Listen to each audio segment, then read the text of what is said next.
Welcome to me, where suspenseful, thrilling, and mysterious stories will draw you into a world where the lines between reality and fantasy seem to blur.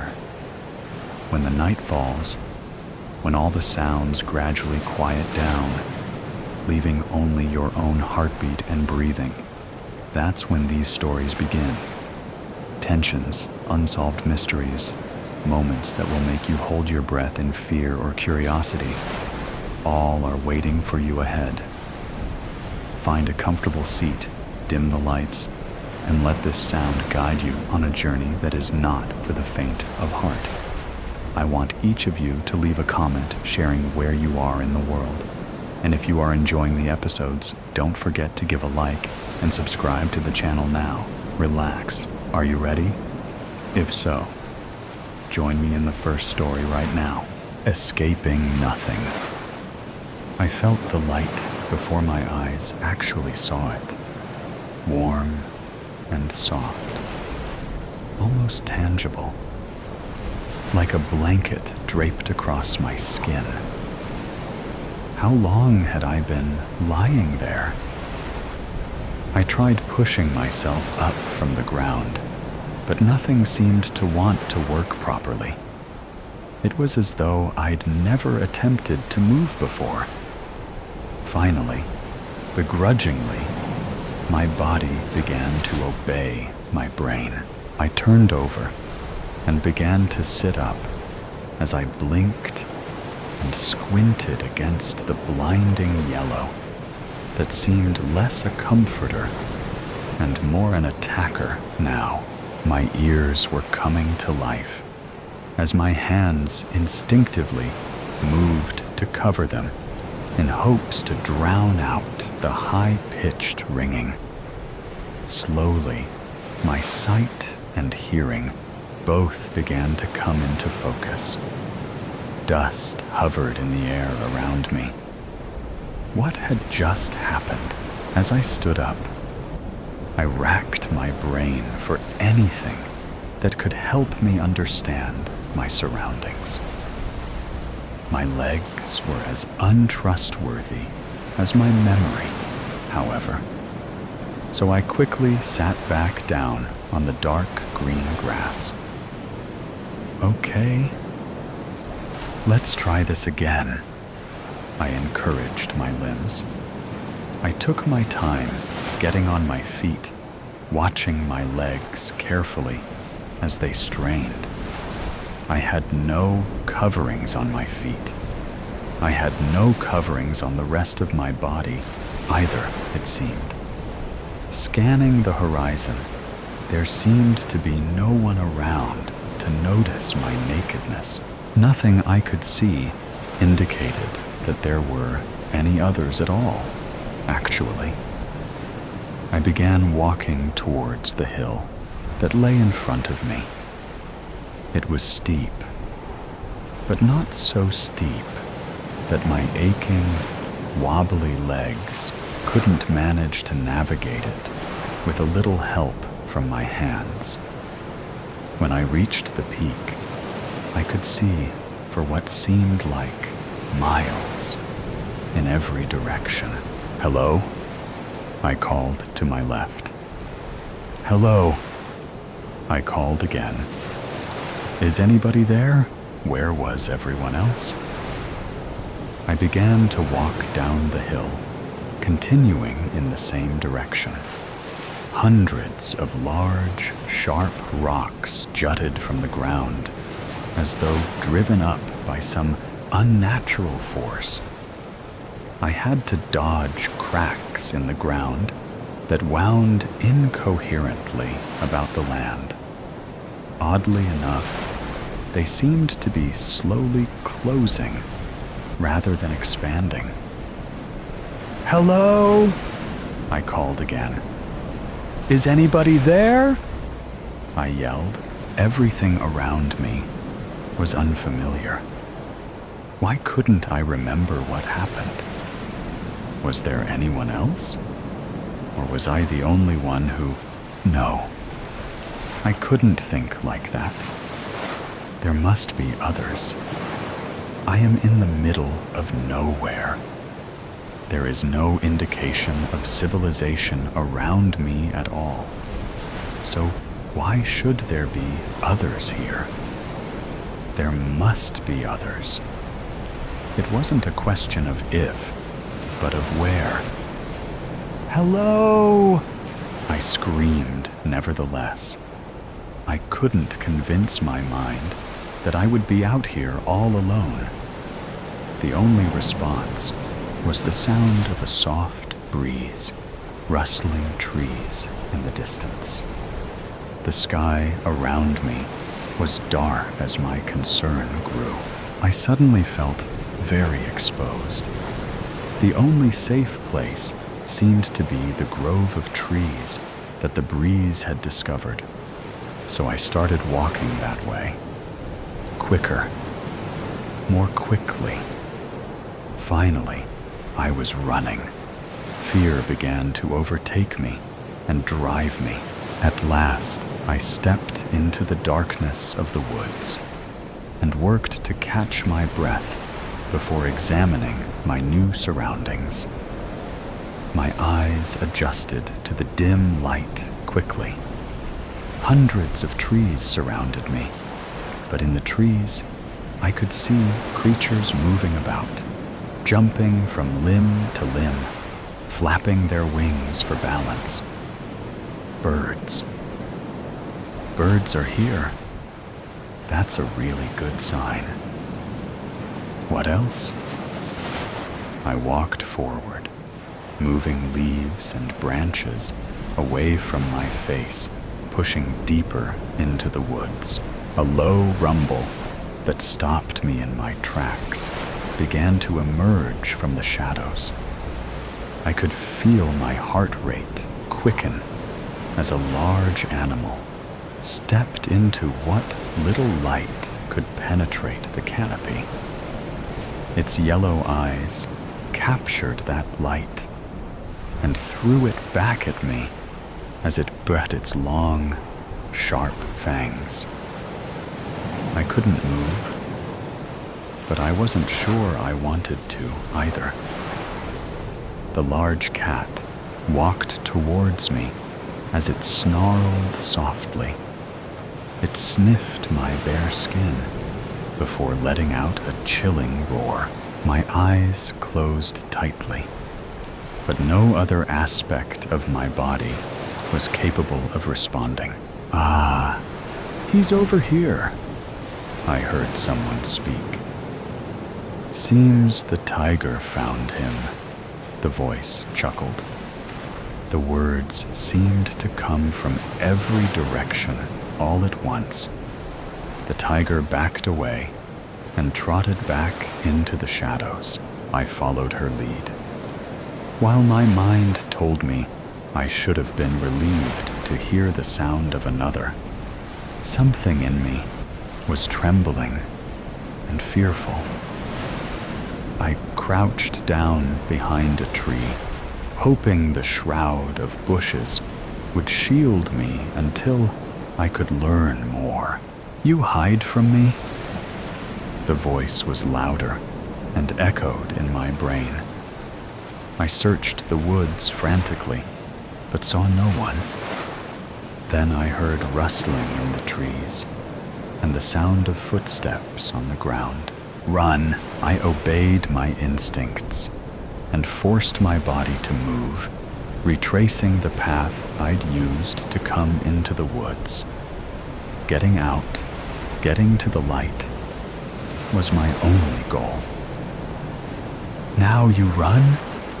The voice that still seemed to surround me questioned. "Where will you go?" There is nothing, exploding out of the trees and into the light. I pressed on towards one of the large shards of stone that pierced the landscape and slid behind it. My uncovered legs scraped against the ground, opening up small gashes.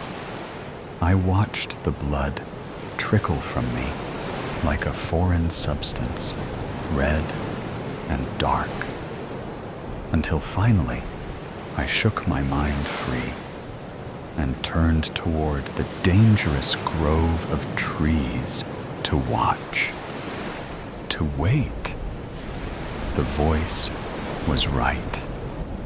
There is nothing. Why do you run? Why do you hide? The voice boomed inside my mind, but I saw no one. My fear turned to anger and frustration. Why do you hide? There is nothing.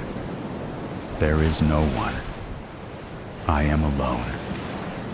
I am the last one. What did you do to them? What did I do to who? The others. Just do it to me. If I'm the last, just do it to me. The last? Oh no. You are not the last. Quite the contrary. You are the first. But we will make more. Reality checked. Maggie stared out the kitchen window, her brow knitted in quiet contemplation as she waited for her coffee to finish brewing.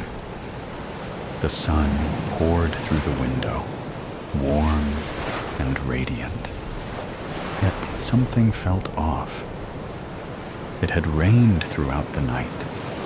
She recalled the rhythmic pitter-patter against her bedroom window and the wind wailing through the trees. The forecast had called for more storms well into late afternoon. However, outside, the world looked untouched, as if the night's downpour had never happened. She recalled having drinks with her best friends from college last night at the new upscale lounge downtown. Lori had been eager to check out the exclusive rooftop bar, but the rain had forced them to stay inside. Instead, they gathered in one of the lounge's sleek, dimly lit sections, sipping mojitos and catching up.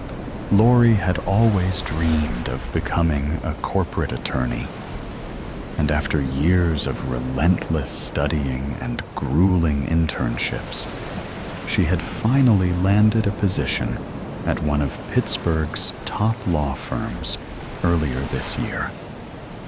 It was all she had ever wanted, and from the way she spoke about it, the long hours and high stakes didn't faze her in the slightest. Sammy and Chloe also seemed to have settled comfortably into their dream careers. Sammy, with her sharp wit and boundless creativity, was making a name for herself in marketing, crafting campaigns for major brands. Chloe, whom she had known since third grade and always the most compassionate of the group, had pursued a career in healthcare, working as a pediatric nurse, the job she had dreamed of since childhood. As Maggie sat there, she couldn't help but wonder if she was the only one still searching for a sense of purpose, trapped in a routine she couldn't escape.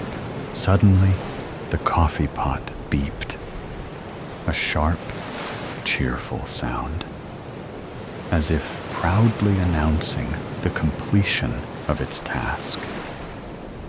The abrupt noise jolted Maggie from her thoughts, pulling her away from the window. With a sigh, she grabbed the pot and poured the steaming coffee into her oversized pit mug. She and her friends had bought matching mugs from the university shop, a sentimental keepsake to mark their transition from students to University of Pittsburgh alumni. Back then, they had imagined themselves stepping into bright, promising careers, proudly flaunting their school spirit in their new offices. But as Maggie wrapped her fingers around the familiar ceramic, she couldn't ignore the nagging truth. Her future hadn't turned out the way she once envisioned. Maggie took a sip of her coffee and immediately winced at the bitterness, the sharp taste jolting her from her distracted thoughts. She'd forgotten to add the creamer. Heading toward the refrigerator, a realization settled over her. It was Sunday, grocery day. With a resigned sigh, she set down her mug, shuffled to her bedroom to change, then grabbed her purse and keys and headed out the door. The moment she stepped outside, the air was warm and rich with the scent of sun-soaked earth and blooming wildflowers. No trace of petrichor, no lingering dampness on the pavement. It was as if the storm she so vividly remembered had never happened at all. Maggie swallowed, her throat dry and tight. Something was off. She could feel it in her bones. An uncanny sense that the world had shifted on its axis while she slept. She glanced across the street and noticed her neighbors gathered on their lawns, laughing and chatting as if it were a holiday. Odd, she thought. But what unsettled her most was Mr. Burns. The older man was usually a storm cloud of irritation, no matter the day. He'd spent his life working at the same furniture store his great-great-grandfather had built, forever grumbling about long hours and slow employees. Just yesterday, after another exhausting Saturday shift, his voice had carried across the street, complaining about sluggish junior workers, while his wife, Mrs. Burns, stood by the door, nodding in passive agreement, with an umbrella in hand as he stomped into the house. But today, he was all smiles, chatting with the Morgans and the Wilsons, laughing as if he didn't have a single care in the world. Just then, Mr. Burns looked over, spotted her, and waved. "Good morning, Maggie." "Good morning, Mr. Burns," Maggie said, her voice tinged with bewilderment. He grinned and called out, "When you get a chance this week, stop by the store. I'll give you a discount on any furniture you want. We just received an investment, and things are really looking up." "Oh, wow, that's wonderful," Maggie replied, trying to mask the confusion on her face. Mr. Burns had never spoken to her before. A grunt or a quick nod was all she ever got. It was always Mrs. Burns who was the social one. Maggie's skin prickled. The hairs on the back of her neck stood on end as she climbed into her car, gripping the steering wheel so tightly her knuckles turned pale. Something definitely isn't right, she thought. First, the weather seemed odd, and now her neighbor was acting like an entirely different person. Maybe it's just me. Maybe I didn't sleep well, and the mojitos from last night aren't sitting well with me. But no matter how she tried to rationalize it, every instinct screamed that something was undeniably wrong. The drive to the grocery store was oddly surreal. Streets that normally peppered with Sunday morning traffic were unsettlingly quiet. The few cars she passed moved at an unhurried pace, their drivers smiling and waving as if caught up in some unspoken festivity.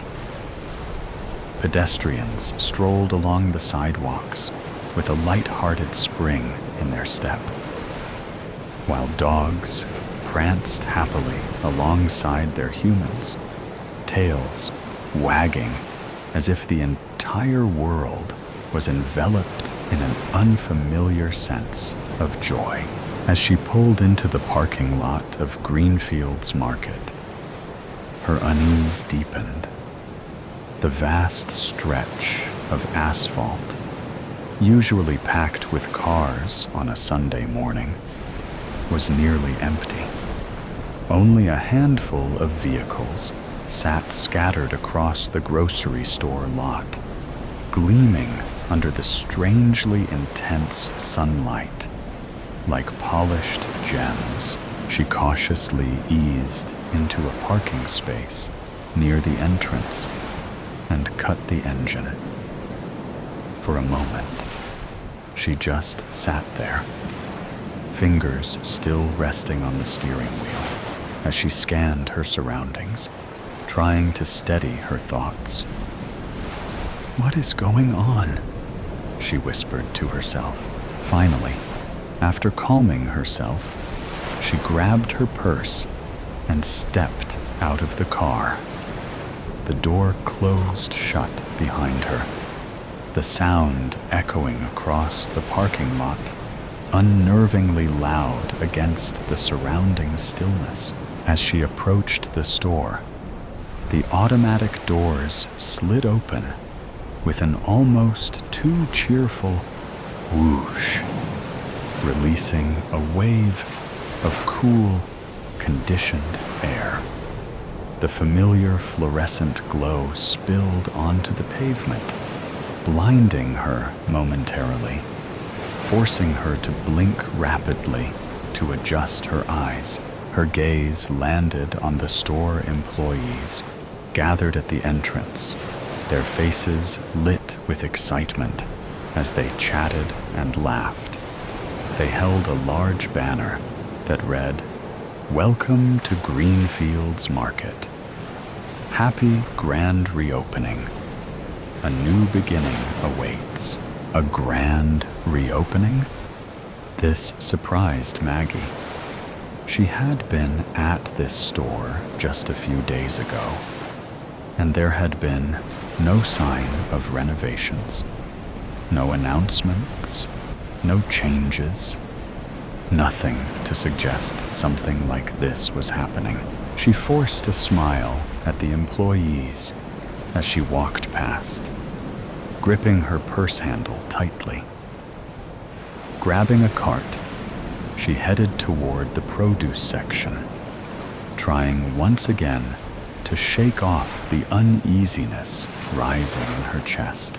Maggie quickly grabbed her usual grocery items and a few snacks, hurrying toward the register. Despite the small number of customers, the store hummed with an unusual liveliness. As she made her way through the aisles, everything seemed different. The store fully stocked the shelves with fresh produce, neatly arranged in vibrant displays. Maggie couldn't believe what was happening. This wasn't just a grand reopening. It felt like an entirely new store. Yet everything looked exactly as it always had. As she fumbled with her wallet, she heard someone call her name.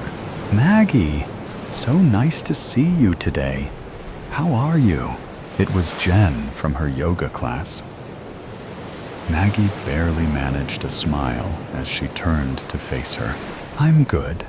Just doing a little shopping," she replied. her voice flat with a forced smile. "Oh, I totally get it." Jen chuckled. "I'm getting ready for the week too. Can't wait. You won't believe it, but I got a promotion to regional manager last Thursday. Can you believe it? I'm doing what I always wanted." Maggie froze. "Wait, what? I thought you said you hated your job. You even told me you were looking for something else, even if they offered you a promotion." Jen placed a hand on Maggie's shoulder, her face glowing with excitement. "Not anymore. It's my dream job now, Maggie. Isn't it amazing? It feels like a new beginning." Maggie felt a wave of nausea rise in her stomach. Her head spun, and her heart began to race. This didn't feel right. How could everything change so suddenly? The world felt like it was wrapped in some strange, happy haze. How was everyone so cheerful? They continued sharing a little small talk and hugged goodbye just as the cashier finished ringing up Maggie's items. But Maggie's mind was miles away. As if on autopilot, she barely noticed the total as she grabbed her bags and hurried out. Slipping into her car, she leaned back in the seat, feeling disoriented. What was going on? I need caffeine," she muttered, hoping the words would ground her. She headed to the local cafe, desperate for a mocha to shake the eerie feeling that had taken over her, hoping it would wake her up, both literally and figuratively. As Maggie stepped into the cafe, she was taken aback by the atmosphere. It wasn't the usual hectic, impatient crowd, with long lines and customers in a rush. Instead, the cafe was filled with a relaxed energy. People were chatting casually, laughing, and smiling as they sipped their drinks. Then, out of nowhere, one of her co-workers from the hotel, Tim, walked in. His face lit up with a big grin. Their eyes met, and he waved enthusiastically as he made his way toward her, skillfully weaving through customers who were leaving. "Maggie, how are you?" Tim called out, his voice full of excitement. "I'm hanging in there," Maggie replied, still trying to make sense of the strange energy in the air as he joined the line behind her. Tim worked as a bartender at the hotel and was also an aspiring musician, playing local gigs with his band. "Maggie, you won't believe it." Tim's eyes were sparkling as he leaned in closer. "I just signed a huge deal." "What? No way. Congratulations, Tim," Maggie exclaimed, her surprise matching the excitement in his voice. Tim couldn't contain his joy. "Yeah, my band got signed to a record label yesterday. It's my dream, and it's happening." Maggie shouted along with him, her mind still on guard. As Maggie picked up her mocha and exchanged goodbyes with Tim, she slowly made her way to the cafe door, still trying to process what she'd just heard. She was genuinely happy for him, but it felt like everyone's life was suddenly falling perfectly into place. Everyone except hers. She stepped outside into the warm air, the cafe's artificial ambiance fading behind her. As her foot hit the pavement and the fresh air brushed her face, a shiver ran through her, a silent reminder that something was wrong. The streets remained unnervingly serene. Everywhere she looked, people seemed to be exactly where they were meant to be. As she drove home, the familiar scene mirrored the one she had seen on her way to the store. She passed a man sitting on a bench, sketching in a notebook, his face radiating quiet contentment. A woman jogged by, her expression one of pure determination, as if every step brought her closer to her passion. Even the baristas at the cafe earlier seemed to move in perfect harmony, clearly in their element. It was as if the world had shifted into some perfect version of itself, where everyone had found their calling. Maggie's stomach tightened as she pulled into her driveway, the weight of the day settling in. The laughter, the smiles, the overwhelming sense of satisfaction. It all felt surreal and too perfect. She quickly collected her groceries and rushed into her apartment, her haven from the unsettling aura of perfection that seemed to envelop everyone around her. How could everyone else be so content, so perfectly aligned with their passions, while she felt like she was just existing? The world outside her window seemed too vibrant, too flawless. The more she thought about it, the more it felt like a carefully crafted facade, one that taunted her with its perfection, mocking her unfulfilled aspirations. After putting away the groceries, she glanced out the window and noticed the sky had darkened. Was it that late already? The day had passed in a blur. With a sigh, she turned her attention to getting her uniform ready for work. She mentally ran through her usual Monday routine. Oh, that's right, she reminded herself. I need to meet with Mr. Carrollson about booking the VIP hall for this week's seminar. Since the large banquet hall is undergoing emergency renovations. Are you happy, Maggie? The thought surfaced unexpectedly. Is this really what you want? 2 years from now? 5? 10? The questions lingered, unsettling and impossible to ignore. No, I'm not happy, she whispered at first, then repeated louder. I'm not happy. I'm a 29-year-old front office supervisor, stuck in a monotonous routine, she cried out, her voice breaking as tears spilled down her cheeks.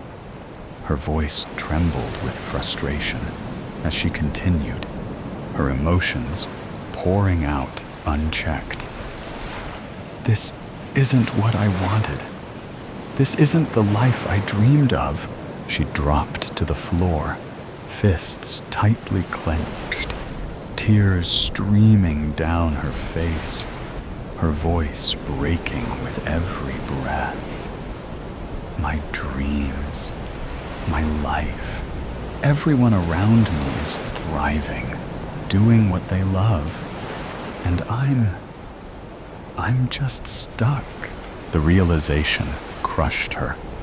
The contrast between her stagnant reality and the world's perfect harmony pressing in like an unbearable weight. Seeing her friends last night had left her feeling small, inadequate.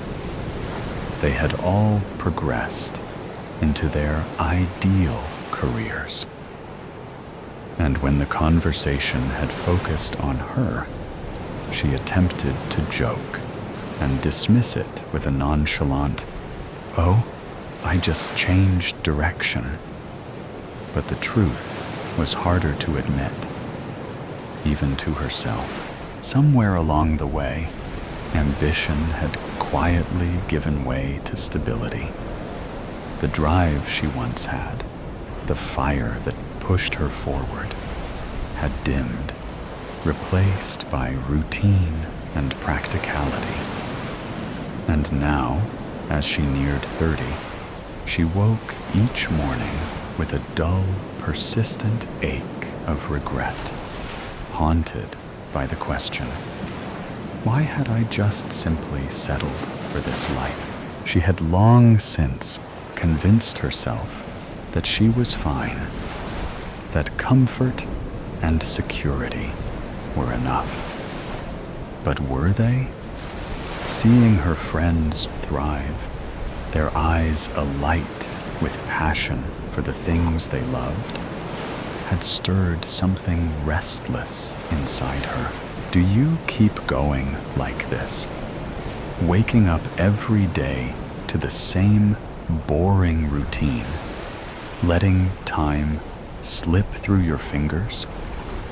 Or do you finally take a stand, make a change, and pursue the life and career you truly want? The thought gave her chills. Change was terrifying, but an unfulfilled life was worse. If she didn't decide now, would she still be here years from now, trapped in the same cycle, suffocating under the weight of what-ifs? She took a deep breath, her heart pounding. The choice was hers. And for the first time in a long time, she was ready to take the steps necessary to make the change. Maggie felt the weight of the day finally lift, the uneasiness that had clung to her dissipating. As she climbed into bed, a sense of determination settled over her.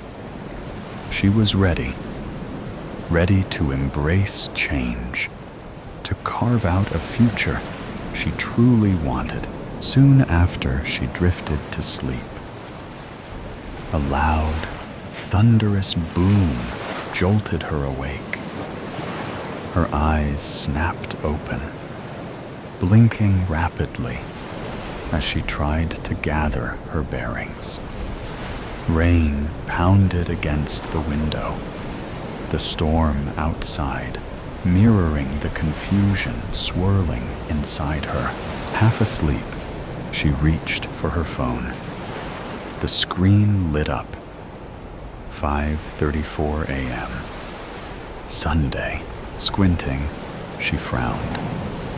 Wait, Sunday? Did I read that right? She gasped, sitting up quickly, her heart racing. That couldn't be right. She had just lived through an entire day.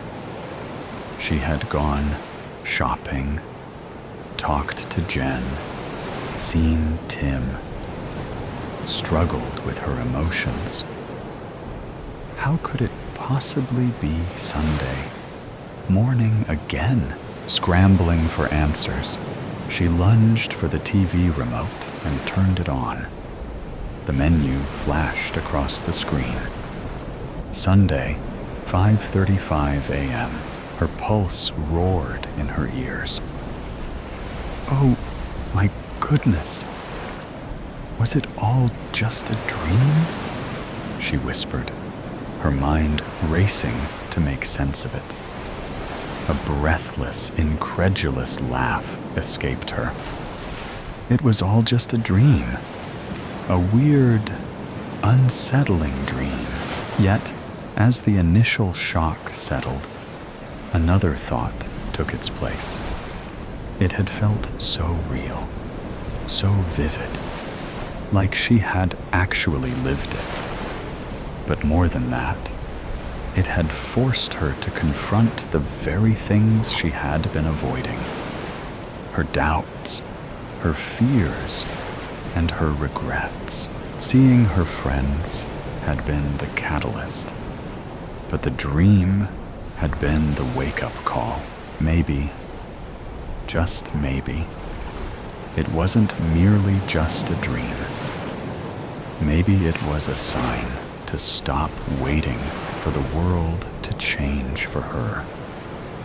There's still time to pursue her dreams and embrace new beginnings. It wouldn't be easy, but it would be exciting. Flight 24/7. It's strange how the most pivotal moments of our lives often begin in the most mundane places. For me, it's the cramped bathroom of Trans-Pacific Flight 1247, 35,000 feet above sea level, when the first tremor rips through the cabin. At this moment, I'm just another passenger with a spike of anxiety from the turbulence we just experienced, making the smart faucet in the bathroom require all of my focus, completely oblivious to the fact that fate has begun its countdown. Why does everything always come down to timing? 5 minutes earlier, and I would have been safely strapped into PODEC, connected to my assigned neural interface, already synced to the emergency protocols. The bathroom mirror catches my reflection as the cabin lights shift from institutional LED 2A to a pulsing amber hue. My heart stutters. I know that color. How people used to fly in these things before EES came around, I'll never understand. They were basically flying in an air-conditioned metal tub with wings. Everyone that flies on Trans-Pacific knows that color. Catastrophic system failure, and the emergency evacuation system has begun. In the old days, this would have meant certain death. But in 2147, commercial aircrafts have evolved from their fragile predecessors. The Airbus Quantum Aeroline doesn't just fly. They adapt, transform, and when necessary, shed their parts like a snake shedding its skin. I lunge for the door. One of the only remaining places on board that doesn't have its own EES protocols. My fingers, slipping on the handle, slick from the soapy water that just cleansed my skin of any dirt, germs, and other microorganisms that I collected while on board. My savior might be my demise, I say out loud to myself, spurring myself into hurried movements, wiping my hands down my shirt, hoping to gain more traction on the door handle. Fuck! I scream as the handle and door refuse to move. The status light begins blinking an infuriating red as the message, "Door locked for catastrophic system failure protocol," scrolls across the ticker above the door lock. What usually tells passengers which water closet is in use is now taunting me with my impending fate. The first automated announcement over the intercom sends ice racing through my veins. My lungs are straining against my rib cage as I try to calm my panicked breathing. Attention, passengers. CSFP number 7 has been initiated. Please remain in your seats in your designated pod.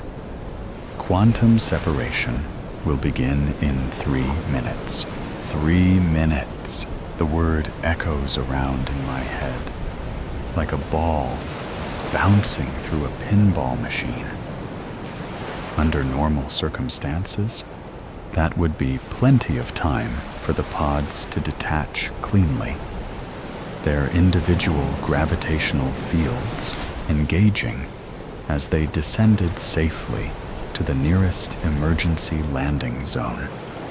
But I'm not in my pod, trapped in my tin can coffin, in the one section of the plane designed to stay with the main hull, the section that goes down with the ship.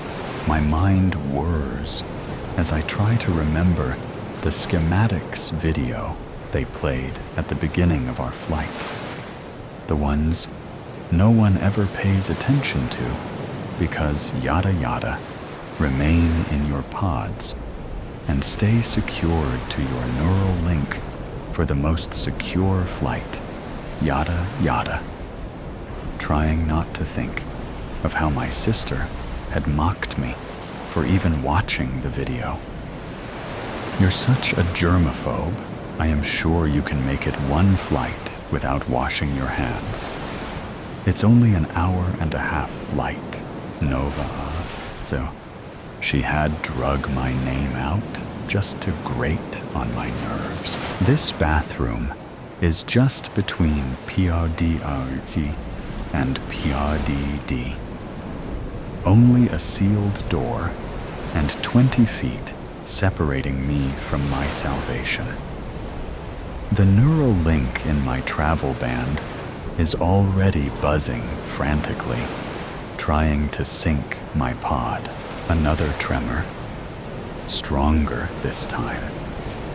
From the tiny crevice of a bathroom window, I catch a glimpse of Pod DEA silently detaching, its edges alight with blue-green fire as its gravitational field adjusts to the atmosphere around it. Beautiful, yet terrifying. 2 minutes until quantum separation. The second automated announcement sounds over the intercom. 2 minutes. Think. Think. Think. There has to be a way out of here. My fingers trace the door's edge, feeling for there. A manual release panel, disguised as a part of the trim. The kind of backup system engineers include, but never expect anyone to actually use. I dig my nails into the seam and pull. The panel snaps off with a crack that sends me stumbling backwards. Behind the handle is a simple mechanical lever, a startling piece of analog technology for this quantum aeroline. I pull it down, instinctually throwing my body against the door. It bursts open with a pneumatic gasp, nearly sending me sprawling onto the floor. When my feet hit the smart polymer floor, I send up a silent prayer of thanks. The material has already started transforming, preparing for atmospheric re-entry, its texture shifting from a sleek, aesthetic design feature to a practical, high-traction surface designed for an emergency. In the distance, I hear the hydraulic hiss of PRD beginning its separation from the mainframe. That's when I see it. My salvation. Pansa si. I press my neural link band against PUDC's access panel, desperately hoping it will override the security protocols. Each buzz from the band feels like a rock dropping in my stomach. It rejects me once, twice. The authentication failures flashing across the display screen in angry red letters. 1 minute until quantum separation. 1 minute until quantum separation. The automated announcement taunts me over and over again. Panicking, I run my fingers over the screen, looking for anything to try. When in doubt, restart right? The thought flits through my mind. I use my fingers to pry open the panel cover, revealing a simple, glowing red button. Such an archaic solution, hiding in plain sight. A physical reset in a world of AI and neural commands. Slamming my hand against it, I pray to whatever gods might be listening that the oldest trick in the tech world will work one more time. 30 seconds until quantum separation. The announcement washes over me like a bucket of ice water. The walls of PODC begin to vibrate as the clamps begin to initiate their release sequence. The panel flickers from red to amber. The reset seems to have done something, not a full access grant, but a system reboot that might give me enough time. Emergency reset detected. System reinitialization in progress. The words flash across the access panel. I run. The door to POD slides halfway open, then freezes, caught between evacuation and reboot protocols. Forcing my body through the gap, ignoring the sharp parts of the doorframe cutting into my clothes and skin, willing my body to get as small as possible. The system blares warnings through the pod speakers. Unauthorized entry detected. Security breach in PODC. Inside, the other passengers stare at me with a mixture of shock and confusion. The woman they had written off as collateral damage amongst the wreckage of this impending crash, defying both protocol and probability. The flight attendant assigned to our POD makes to move towards me, then hesitates as another announcement cuts through the chaos. 10 seconds until quantum separation. I dive into my seat. The neural interface recognizes my presence as soon as my hand hits the armrest. The familiar tingle of the neural link washes over me as the pod's systems integrate my biometrics into their separation calculations. For a moment, I think I can feel the algorithms adjusting, compensating for my return. My body sags with relief as my harness straps me into the pod. Did I damn us all with my return? The edge of a moment.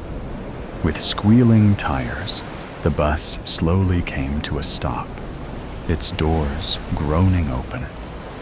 Abby's first step after the long journey felt weak. Her shoes crunched in the snow as she looked around and slung her bag over her shoulder, her breath curling in the crisp December air. The familiar sight of her childhood town, a quiet corner of North Carolina, had hardly changed in the years she'd been away. Christmas lights flickered in the windows of the small brick houses, and a gentle dusting of snow clung to the evergreens lining the main street. Home, she thought, although it hadn't been a home to her for years, and it certainly lost that feeling long ago. She was simply here to spend the holidays with her mother, celebrate her birthday, and finally take a deep breath after years of grueling studies. But as she adjusted the strap of her duffel bag, she collided with someone. Hard. The road was slick with fresh snow, and Abby's boots failed to find purchase. She slipped, her arms flailing as gravity yanked her down.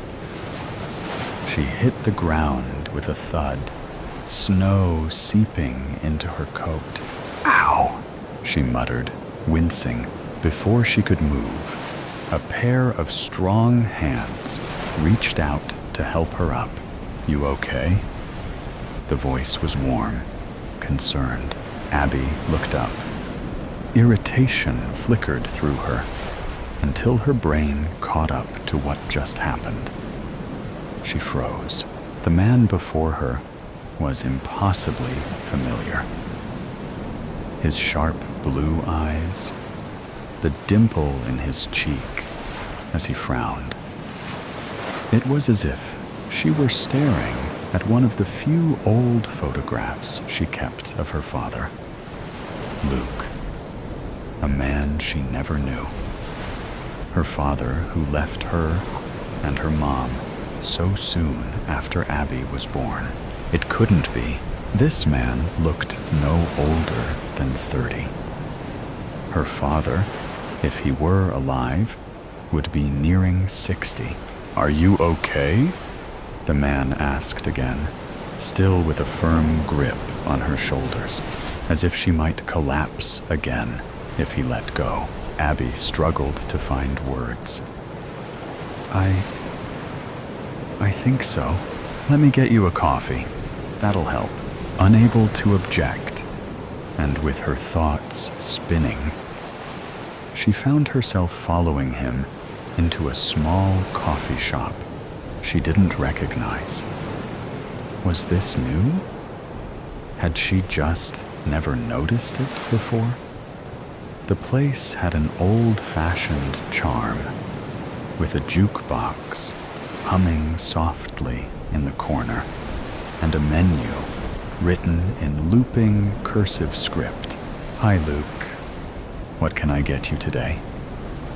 The girl behind the counter smiled warmly.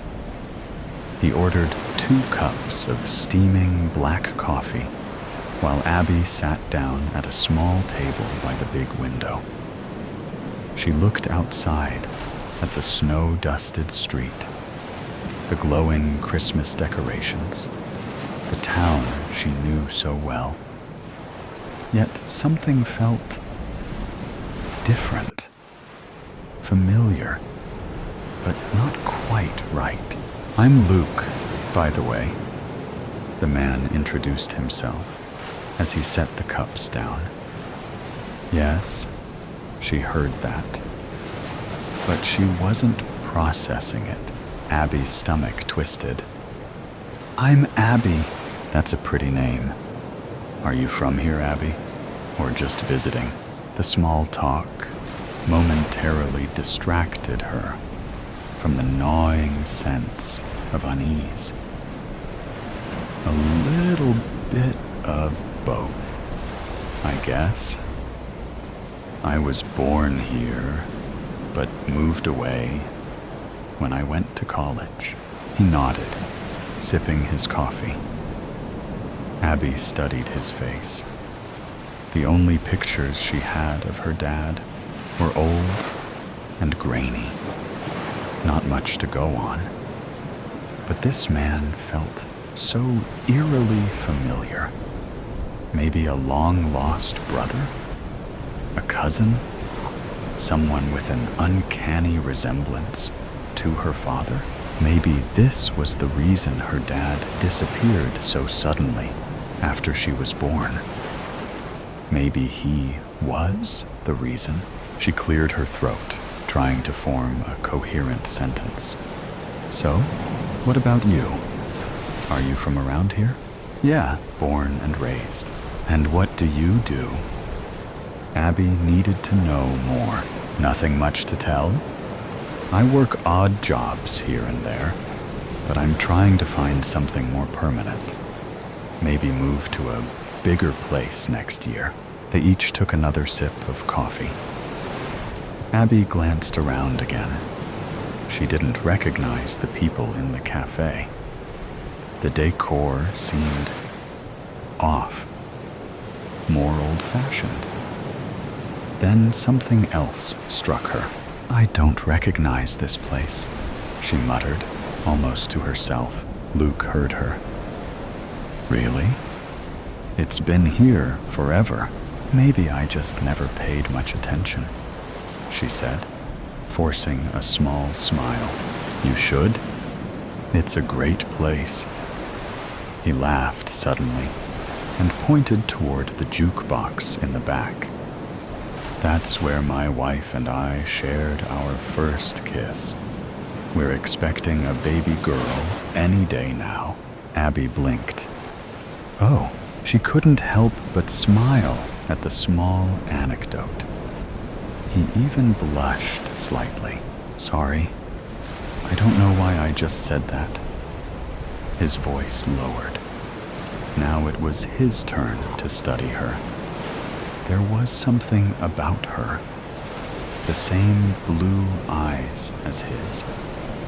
But her hair, light and wavy, falling in big waves around her shoulders. You remind me of her, he said, realizing it. Abby's fingers tightened around her cup.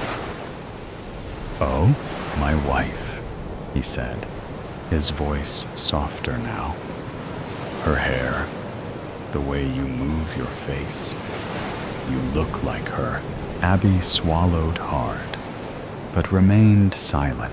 Luke chuckled awkwardly, shaking his head as if trying to get rid of the thought.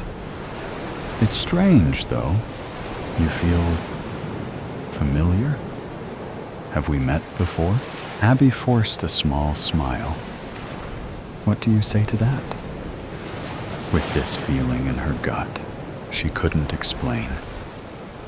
No, I don't think so. He nodded slowly, like trying to fit together pieces of a puzzle that wouldn't align. Weird. Weird didn't even begin to cover it. Maybe his wife was the missing piece in all of this. What's her name? Your wife? Abby asked, her voice sharper than she intended. Part of her already knew, but needed him to confirm it. Julie. Luke leaned forward slightly, his elbows resting on the table, as though he could read the answer in her face. You know her. Are you related? Abby's heartbeat thundered in her ears. This couldn't be a coincidence. His name was Luke. His wife's name was Julie. They were expecting a baby girl. Cold realization crept over her like a shadow. Could this be the man who vanished when she was a baby? Could this actually be her father? She opened her mouth, her breath quick and shallow.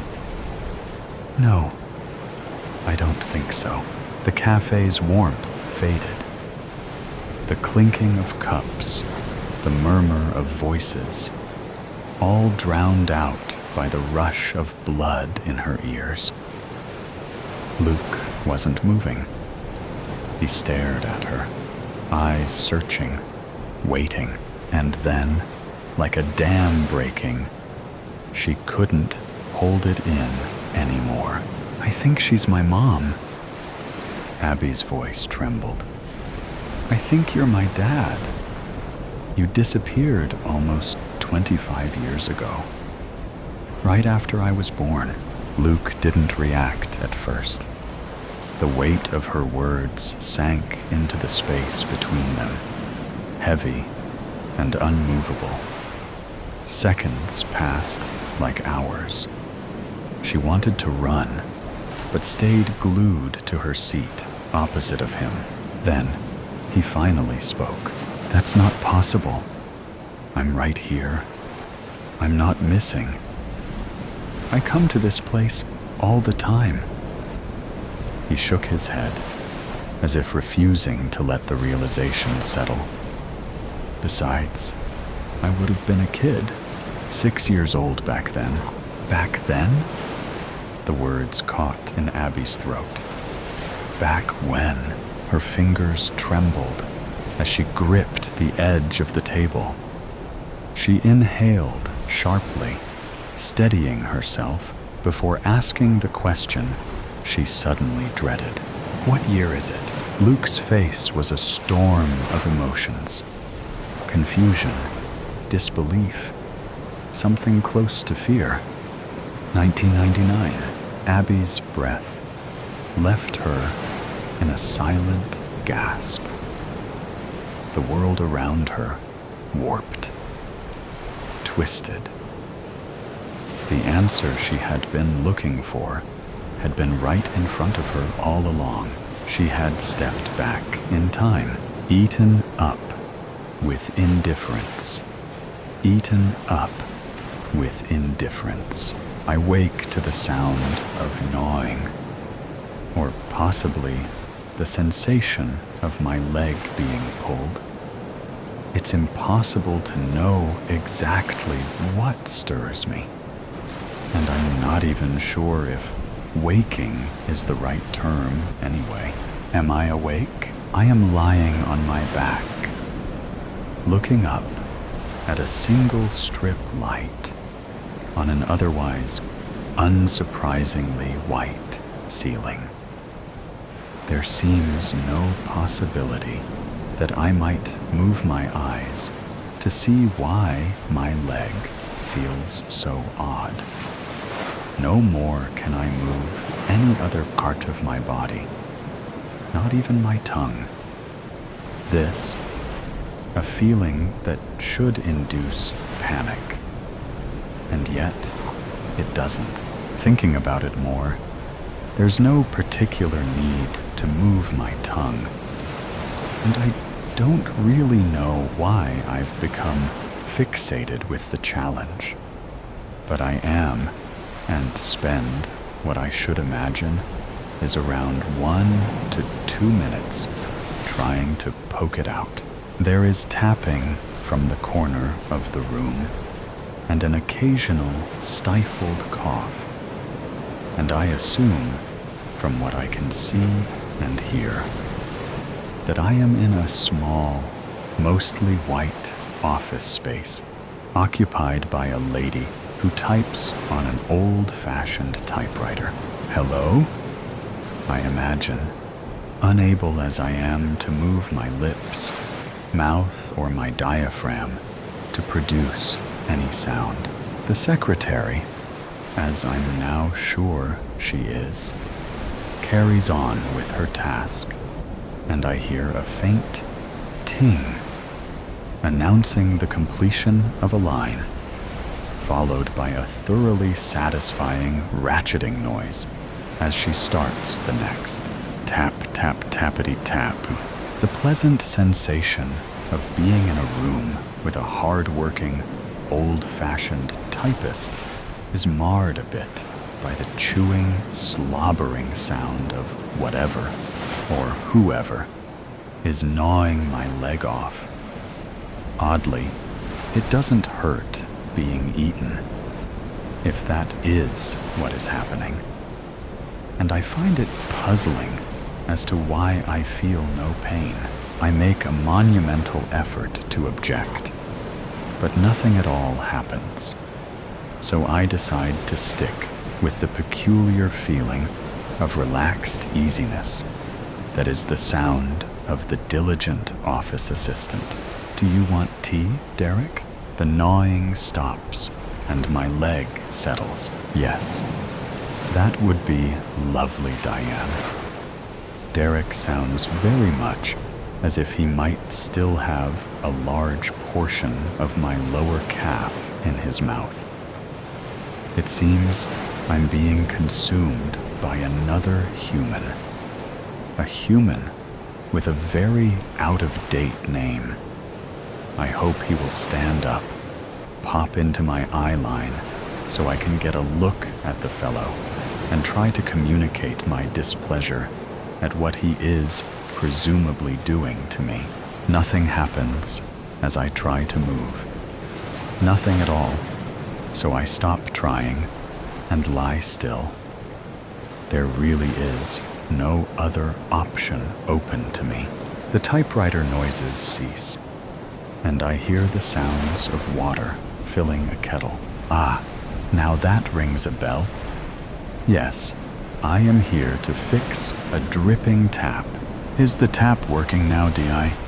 Derek says, confirming my recently revived memory. "Seems fine. The plumber fixed the drip, and it turns off properly now. Apparently, I've done the job already." I do remember now. I hear water splash as she confirms her findings. But judging by the tugging sensation, Derek had lost interest and is back at his meal again. I am aggrieved at being referred to as the plumber, not because I'm not, or that I would prefer the use of my actual name, but more that I am being talked about as if I'm not present in the room. Well, Diana, that's not true. And it's actually rather rude to talk about me as if I'm not here. "Hello, I'm here," I can't say. I conclude that the secretary is so used to her boss, if he is such, eating tradesmen, that she herself sees them as little more than snacks, like those sandwiches people buy from vans mid-morning. This brings me on to two further thoughts. Firstly, I should be hungry. I've not had my morning meal, and distinctly remember thinking that I would have something in the van once the tap was fixed. Secondly, Diana hasn't offered me a cup of tea. Both remembrances lead on to their own chain of smaller thoughts concerning the parking on yellow lines of my van, and the suspicion that Diana is deliberately ignoring me. The kettle boils to the accompaniment of that lovely crockery chinking sound and spoon in cup noise that make me wholeheartedly wish I too could have a nice cup of tea. It isn't thirst, possibly not even a desire to savor the taste. It is a need to be included as someone rather than something. The something being a meal. There you go, love. Thanks, Di, lovely. I imagine the scene, having only their conversation to work with. Di handing a nice, hot mug of tea to Derek.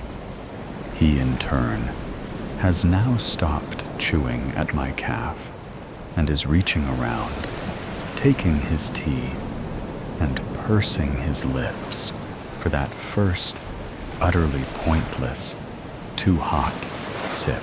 Can't see it, though. Only the ceiling. Why do we try and taste the first mouthful of freshly made tea when it is quite blatantly and obviously going to be too hot. That is unanswerable and annoying that I have no opportunity to practice the futility myself. "Oh, hot," shouts Derek. I feel my leg being pushed, though without sensation, presumably to make space for the cup. I am little more than a dish being nudged aside for the beverage, and I do find that particularly unkind. Being eaten is one thing. At least I am wanted and a part of things when that is happening. Unpleasant as it so horribly is, or at least should be. Why don't I mind? A chair scrapes, and the sound of something being unwrapped, followed by a commentary from the freshly seated Di. "Lovely cheese and pickle." Derek doesn't feel the need to comment. I get the impression that the secretary is perfectly happy with the position of denial that I have allocated her regarding my presence. Otherwise, it doesn't make sense that she should be eating plowman sandwiches with crisps crunch, crunch in the same room as a man devouring another human. So Diana is in denial. Are the secretary's name and denial anagrams? I never was good at that sort of thing, and eventually give up with a vague feeling of a leftover E, but no certainty at all. Why isn't other stuff more prevalent in my head? The question of being unable to move, what it is that has happened to cause my current perilous predicament, and how might it end? I'm not really bothered, though. I just feel sort of relaxed, with a vague uneasiness at being ignored by Di. It dawns on me that I am now discussing events in real time with myself. But that's fair enough, given the circumstances. I do hope I'm not going mad, though. Or have I already done so? And this is all just a part of that. It isn't. It's definitely real. A sudden, vigorous tugging at my outer thigh causes me to rock slightly, and the ceiling to dance in a slightly dizzying fashion. Whilst I can't pinpoint the exact location of the peculiar, numb pulling, I reckon Derek is gnawing hard at a portion of muscle just above my knee. It stops, and I listen as he chews, then feel slightly nauseated when he takes a large sip of tea. I've never liked that, watching people with mouthfuls of food taking a drink. Still, it would be nice to watch anything now, other than the ceiling, which is devoid of entertainment since a large housefly disappeared a while ago. Lovely tea, Di? Is it Yorkshire? Yes. Nothing but the best. You know I always look after you, dear. After some time, and a bit more leg pulling, the typing recommences, and I feel very glad of the happy clackety-clack, ringing bell, and satisfying ratchet noise. Time means nothing to me, and I don't feel that it is either dragging or speeding past. It just is. I must have been in a reverie of a sort, because at some point Derek has moved on to my other leg, starting at my foot, and I barely noticed the change. I feel hypnotically relaxed, uncaring, and unconcerned. I wish I could think of the word catatonic. Undoubtedly, but I think there is a better phrase that indicates something more than physical inability. Whatever it is, it shouldn't apply.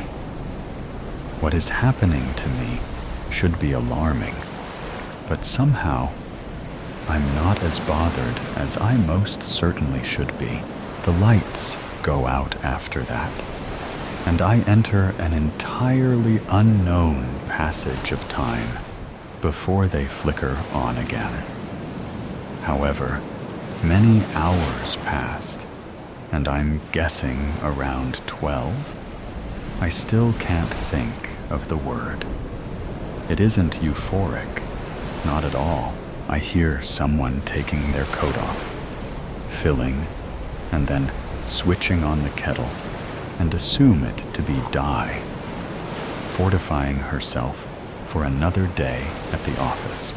I can't see anything but the ceiling and the fly, which has reappeared and is now as motionless as I am. It's Friday. There has only been one period of darkness since I arrived to sort out the tap on the Thursday morning. I must certainly have a ticket on my van by now, and know that my family are starting to wonder why I'm not home. But Mum won't be bothered. Not yet. He's probably stayed over at someone's after going to the pub. I imagine her saying to my father, who wouldn't have cared less, a bit like me, really. Still, I feel no emotion at all.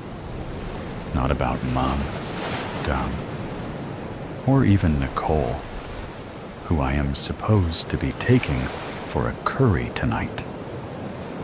Odd that, not worrying about my loved ones, but not as strange as the very slight but growing resentment that Diana is deliberately ignoring me. That feeling, the one of being irritated at being ignored, is actually the only strong one left. All others apparently crushed by that overwhelming lack of concern that still hasn't got a name. Derek's just arrived and has wasted no time at all tucking into my right upper thigh. He's barely spoken to his secretary and is actually paying me all his attention, even if only to consume my leg. As for Diana, surely she could at least have bent over and looked at me when she came in. Rude, that's what it is. But even this emotion is pretty subdued, and I forgive her once the happy tappity-tap, clackety-clack, dinging starts. It's all very soporific. Good word, that, but not the one I'm searching for. My mind wanders a bit as the day progresses. A day of ham and lettuce sandwiches for Di, and a large portion of my groin for her boss. I remember arriving on Thursday and finding the address of a run-of-the-mill Victorian terrace office with a brass plaque on the door. I'd parked on a double yellow on a back street that was less busy, safe in the knowledge I'd be back pretty quickly if it was just a tap washer job. "Plumber's here, Derek," Diana had said, introducing me by trade rather than name to her boss, who'd barely looked up from his desk, choosing to acknowledge me with little more than a wave. After that, I'm not sure what happened. I'm jolted from my reminiscences by the sudden ringing of a phone. Another relic of the past, I decide, given its distinct ring rather than a modern electronic noise. How nice! It hadn't rung at all on Thursday. Perhaps they weren't that busy. "Hello, D&D accountants," says Di, cheerily. Ah, yes. D and D accountancy. I remember. Di isn't just a secretary at all, and she had referred to Derek as her husband at one point. I'd forgotten that. Derek's a bit busy right now. I'm his partner. Can I help? A bit busy, chomping through some inner part of me. The feeling of tugging is much less pronounced today, and I notice that my sense of hearing is slightly muffled. My vision not quite so acute. The strip light is very slightly blurred. I can still hear well enough, though, and the phone conversation should be providing some light relief to the ongoing tedium of immobility and lack of control. But no, I simply listen because it is happening, not for any other reason. Yes, we can certainly take on your business, Mr. Court. Let me take down some details. I don't get bored of the half conversation. I just listen. In the end, I stop doing that too, and lie in my state of indifference as Derek slowly munches through my midriff. Eventually, the light goes off. Another amount of time passes, presumably an entire weekend. On Monday, it's more of the same. Clackety-clack and tuna salad on brown. The highlight of Monday, not that I measure events or grade them these days, is when Derek pulls violently on my left arm and I roll slightly to one side. I'm treated to a slightly blurred image of Di eating a chocolate biscuit and reading from a lovely old leather-bound diary before Derek pushes me back to a more prone position. It dawns on me in that briefest of moments that Diana doesn't own a computer. I find that most peculiar, but decide not to dwell on it too long. It's a lot harder to hear now. The phone rings twice, but I can't really hear the conversation. My sense of smell is still okay, and I recognized the metallic odor of what must be me. Alongside myself, I detect Di's perfume and the furniture wax polish that has been used on the beautiful, antique oak and leather topped desk I recall being in the center of the office. I'm on that desk now, or at least some of me is. On Tuesday, there's a delivery. I can't really hear much now, and my vision is so poor that there is either darkness or light. Little else.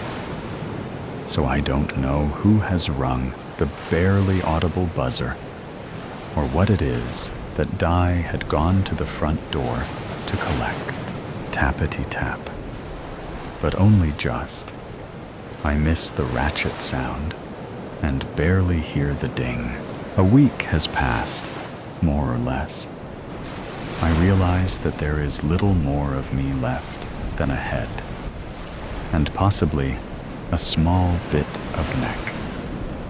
Derek, it seems, is quite greedy.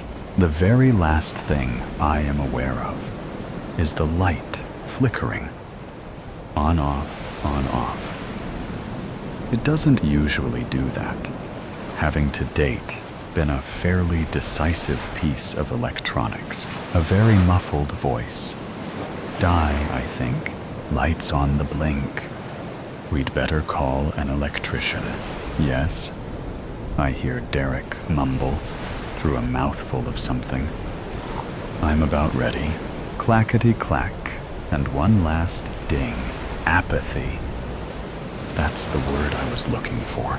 I wake to the sound of gnawing Or is it the sensation of someone or something pulling at me?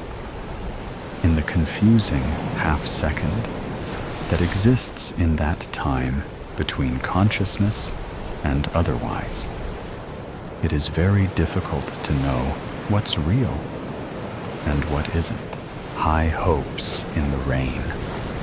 Sitting in a chair in the living room, Dave wonders, I know that I have to do something drastic, or nothing will change in our relationship. But what can that be? I was foolish and selfish. I am aware of that now. How do I undo it? He walks to the window and looks out, as if the act would give him an answer. As he scans the surroundings, he sees that it is raining. It is what his grandfather would have called a doozy of a storm. Then he gets an idea. He decides to follow it through, though it might just be foolish to the max. But he feels that it has to be tried. It is desperation time. He goes into the bedroom and puts on what is well known to friends and family to be his favorite sweater, blue with a big maple leaf on the front. Then he goes outside, getting soaked in mere seconds. He thinks once more about the foolish thing that he did slightly more than a week ago. At the very least, this will be yet another punishment, one that he is imposing on himself, one that he feels he deserves. But his hope is that it will change the failing state of his marriage, the event that harmed his marriage. It was a Saturday night, and as usual for this time of year, he was watching a hockey game in which his beloved Toronto Maple Leafs were playing. It was the third period, and the game was tied 3-3. The Leafs had been behind, but had made a comeback to tie the game. Their opposition, the New York Rangers, had just received a tripping penalty. The phone rang, and he wondered whether or not to answer it. But he could still watch the game while listening on his phone. It was his wife, Eva. She had been out to watch a movie with her best friends. They lived on the other side of town, so they were taking a bus to go back home. For her, there was an hour-long walk. There was no bus that would take her home. She did not feel like walking, as it had been a long day for her. And there were some thick clouds approaching where she was standing. She asked Dave to pick her up at the theater so that she would not have to walk home. His reply was definitely not what she wanted to hear. He told her that he was watching the Leaf game, and it was tied in the third period, with the Rangers just getting a penalty. He could not possibly abandon the game at this stage. She was stunned by his response and ended the call on the phone. She did so with anger and energy, banging her phone on her upper leg. Both of them knew that there was no bus that went near to their home. When she went to call a taxi cab, she discovered that her phone was no longer working. She would have to walk. And as she did, the expected rainfall began. Very heavy it was. By the time she reached home, she was completely drenched, and very, very angry with her husband. Her first words to him, when she finally arrived at their home, was, "I think that you prefer your beloved Leafs to me. I hope that they lost."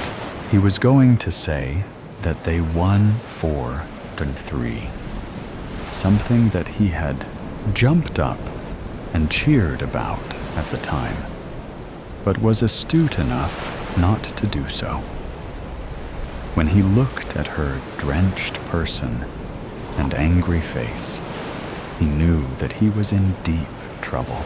The next day, which was Sunday, they barely spoke to each other.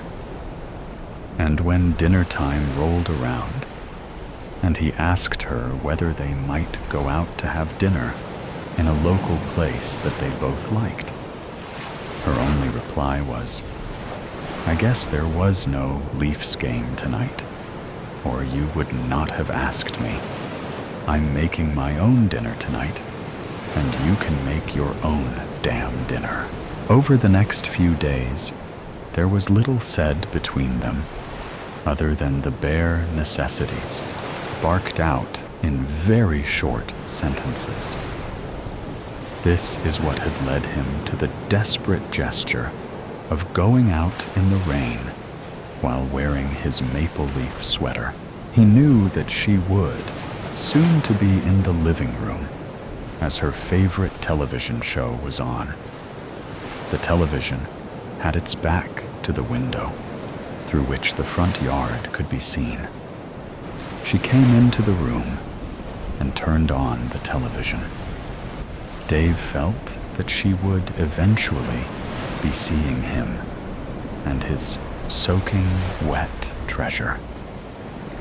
A few minutes passed by, and she did not appear to see him, so he walked towards the window until he was only a step away.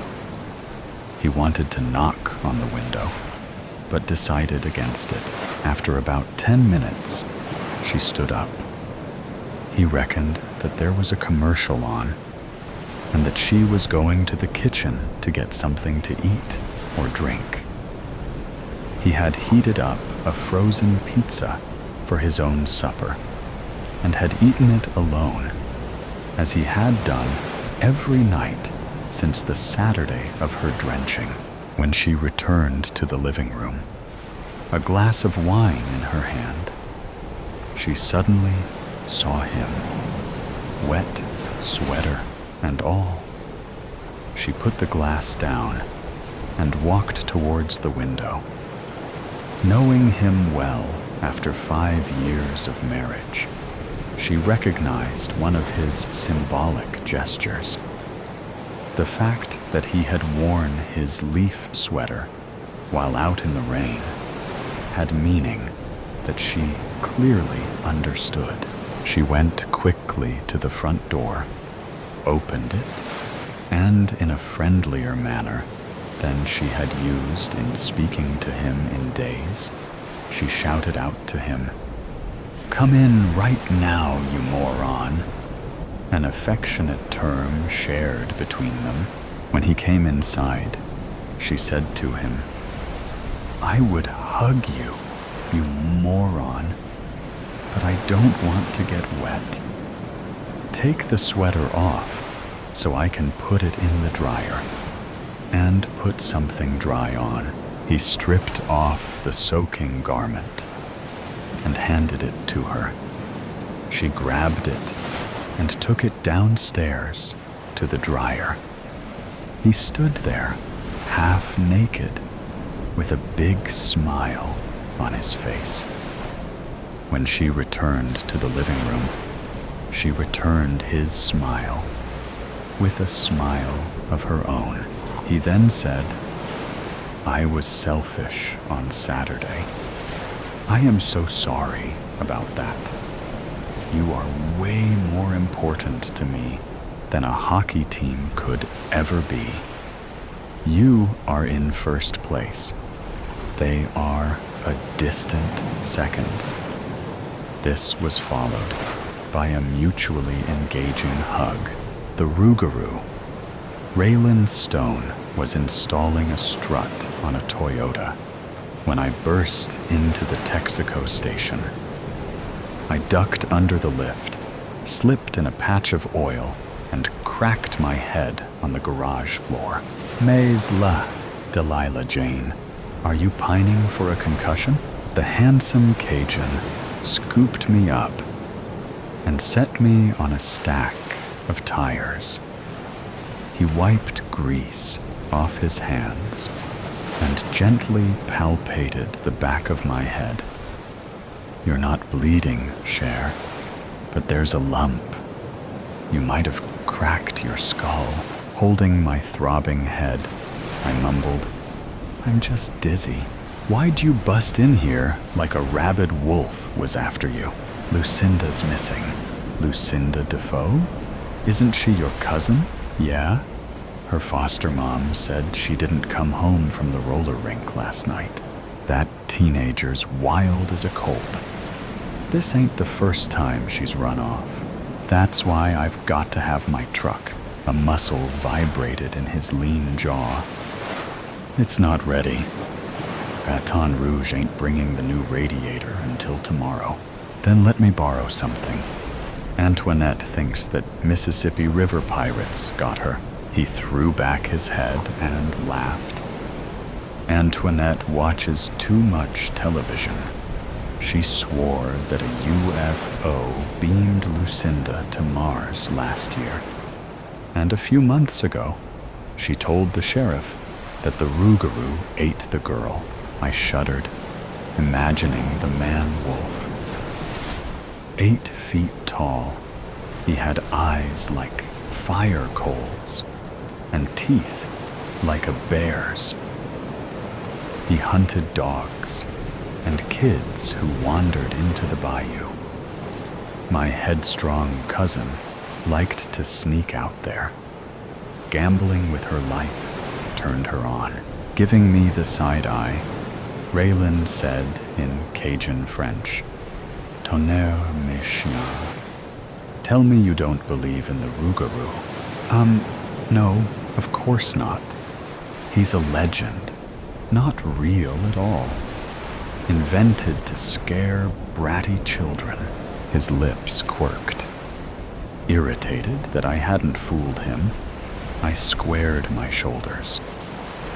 I'm guessing that she's at the fish camp with Marcus. That's where she was last time. I need to bring her back. You're not going anywhere with a busted noggin. I fingered my skull and winced. It's sore, not busted. Have you met Marcus? Haven't had the pleasure. You're lucky. He's mean as a snapping turtle. Everybody swears he eats water moccasins and scorpions for breakfast. Imagine what he could do to a 16-year-old. Are you gonna lend me a vehicle or not? Sorry, I don't have a loaner. Muttering, I shoved myself off the tires and bumped into his hard chest. Steadying me, he smoothed a curl off my forehead. I leaned into his palm for an instant and then stepped back. My friends said he was crazy about me, but he'd never even stolen a kiss. Raylan Stone was a southern gent, a throwback to the days when a man left a calling card and asked your daddy if he could court you. I didn't have a daddy. Neither did Lucinda. I licked my lips and tried again.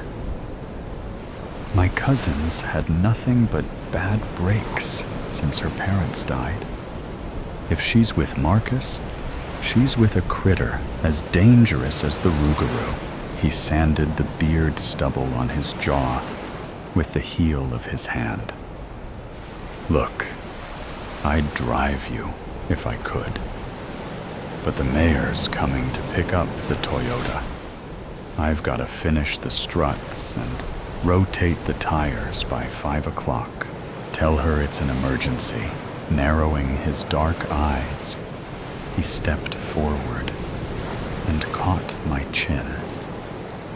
He stood, rock still, his warm breath wafting over my face. I trembled, thinking he was going to kiss me. I wanted him to. Instead, he whispered, "I was a medic in the army, not a neurologist. But I'd say you dodged that concussion. Your pupils are equal and react to the light. That's a hard head you've got, taking a hit like that on concrete." "Yeah, my head's not made out of paper mache. I'm fine." "Prove it.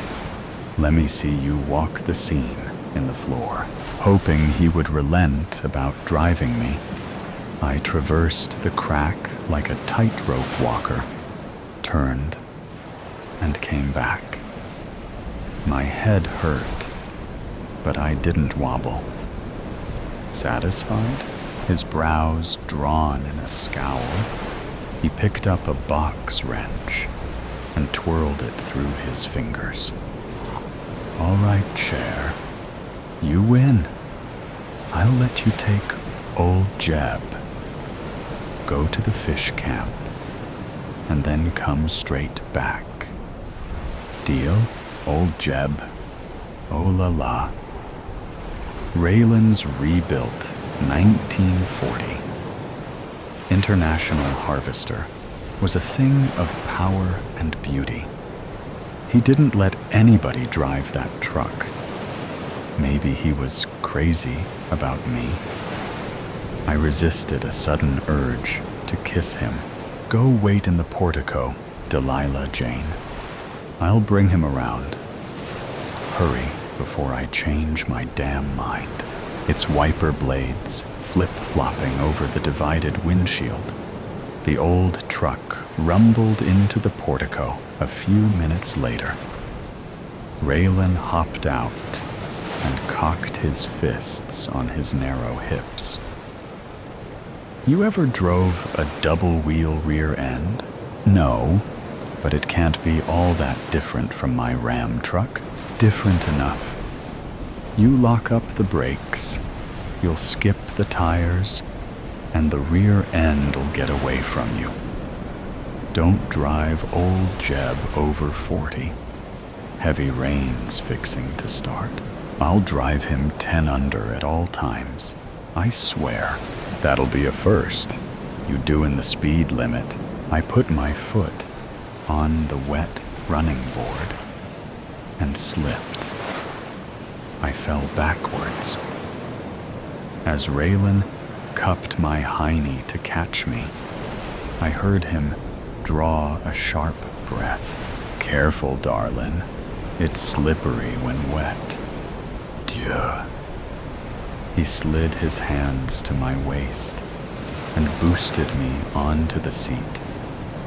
I stole a look in the rearview mirror. Red cheeks, lawsy, an impish twinkle in his eyes. He said, "I dropped a green diamond 214 cubic inch engine into old Jeb last month. Feel the vibration? That calfskin seat's kind of tickly, ain't it?" Yes, the engine was vibrating a place I'd never admit to in 1,000 years. Or maybe it was a visceral memory of Raylan's hands on my tail. Oh la la, with hot pepper on top. The engine ain't broke in yet, so keep an eye on the tachometer as you run through the gears. Don't rev him up, you hear? I'll treat him like a baby possum. He snorted and shook his head. You don't have to go that far. Hey, let me adjust the rearview mirror for you. The dang thing likes to stick. As he leaned across me, his fingertips skimmed my thigh. He turned his head and gazed at me for several breathless seconds. I saw a muscle throb in his cheek and heat flash in his eyes. He positioned the mirror and stood back, flushed from head to toe.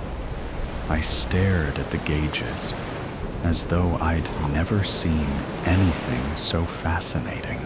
Okay, see if Lucinda's out there, and then head straight back here. If she ain't at the fish camp, the sheriff can send the Cajun Navy after Antoinette's river pirates. I chuckled as he shut the door. Cranking the window down, I was about to wisecrack that he looked like a daddy sending his truck off to kindergarten. But he gazed at me with such solemnity that the words died in my throat. Watch your back, darlin'. I don't believe in your rougarou. But if something were to happen to you, nothing's gonna happen, and he's not my rougarou. I forced a laugh. That smelly old monster would make an awful pet. Looking even more solemn, he placed his warm hand on the back of my neck. You sure you know how to drive a big truck? Does a duck wear waterproof underwear? Watch me. His fingers tightened. I'd like to watch you, and not in duck drawers. Damn, woman, you wear that truck like Victoria's Secret. I flushed again, thrilled. Maybe Raylan Stone wasn't the gentleman I'd taken him for. Buckle up.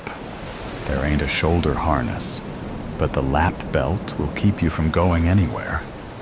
Not that you're gonna hit nothing, right? I touched 2 fingers to my eyebrow. Right. Don't worry about me. Frowning, he churned his hair with both hands. Quit worrying, Raylan. I'm calm as a clam. Calm as a clam fixing to be deep fried. I'll be back in 2 hours. I pushed in the clutch, eased into first gear, and drove into the rain. It wouldn't be long until dark. I was on the highway near the swamp when a lightning bolt snapped out of the clouds. It unleashed a torrent of rain. Within minutes, the deep ditches on either side of the highway overflowed. Rooster tails sprayed out of old Jeb's fenders and hit the windshield. The window fogged up. Blinded, I stopped to clear the glass with my sleeve. I glimpsed movement out of the corner of my eye. A huge black thing lurched out of the swamp and fixed a pair of glowing red eyes on me. The rougarou. I jammed the gas pedal to the floorboard, not looking back, not looking aside, looking only through the foggy windshield and screaming, screaming, screaming. As I shifted into second, the rear end broke loose. I jerked the wheel in the direction of the skid and felt the truck catch up. But then I skidded the opposite way and overcorrected. Storm water snatched old Jeb toward the ditches as we reeled back and forth. Waves exploded over the hood. Steam boiled out of the engine, black smoke pouring out of its stacks. A dump truck appeared in the mirror. Roaring like a bear, it smashed into us. Old Jeb spun a 360 and sailed into the ditch. Sudden deceleration. My hips snapped against the lap belt. My knees slammed into the dashboard.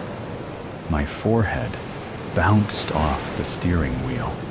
Dark water rose over the hood and sprayed in around the windows and door seals. It boiled out of the dash, the air vents, the gas pedal, the floorboards. The ammeter glowed bright red, and then the turbid water snuffed it out. The cab submerged. Locked in a cold, black tomb, I fought to unbuckle the seatbelt. Water rose to my chin. Choking, I struggled for air. White-hot knives stabbed my chest. I heard a dog barking, and then a gruff voice. "Get to the air pocket, or you'll become a ghost like me." The seatbelt buckle popped open. I pushed off the steering wheel and hit my head on the roof. Found the air pocket, sucked sharp, terrified gulps of oxygen. Old Jeb groaned and nosed deeper into the ditch. I fumbled for the door handle. The door wouldn't open. It couldn't. The water pressure outside was too great. The door wouldn't open until the pressure equalized. That would be when the cab was full of water. By then, I would have drowned. Raylan Stone would tow the truck out and stare at me in disapproval. I'd promised not to hurt old Jeb.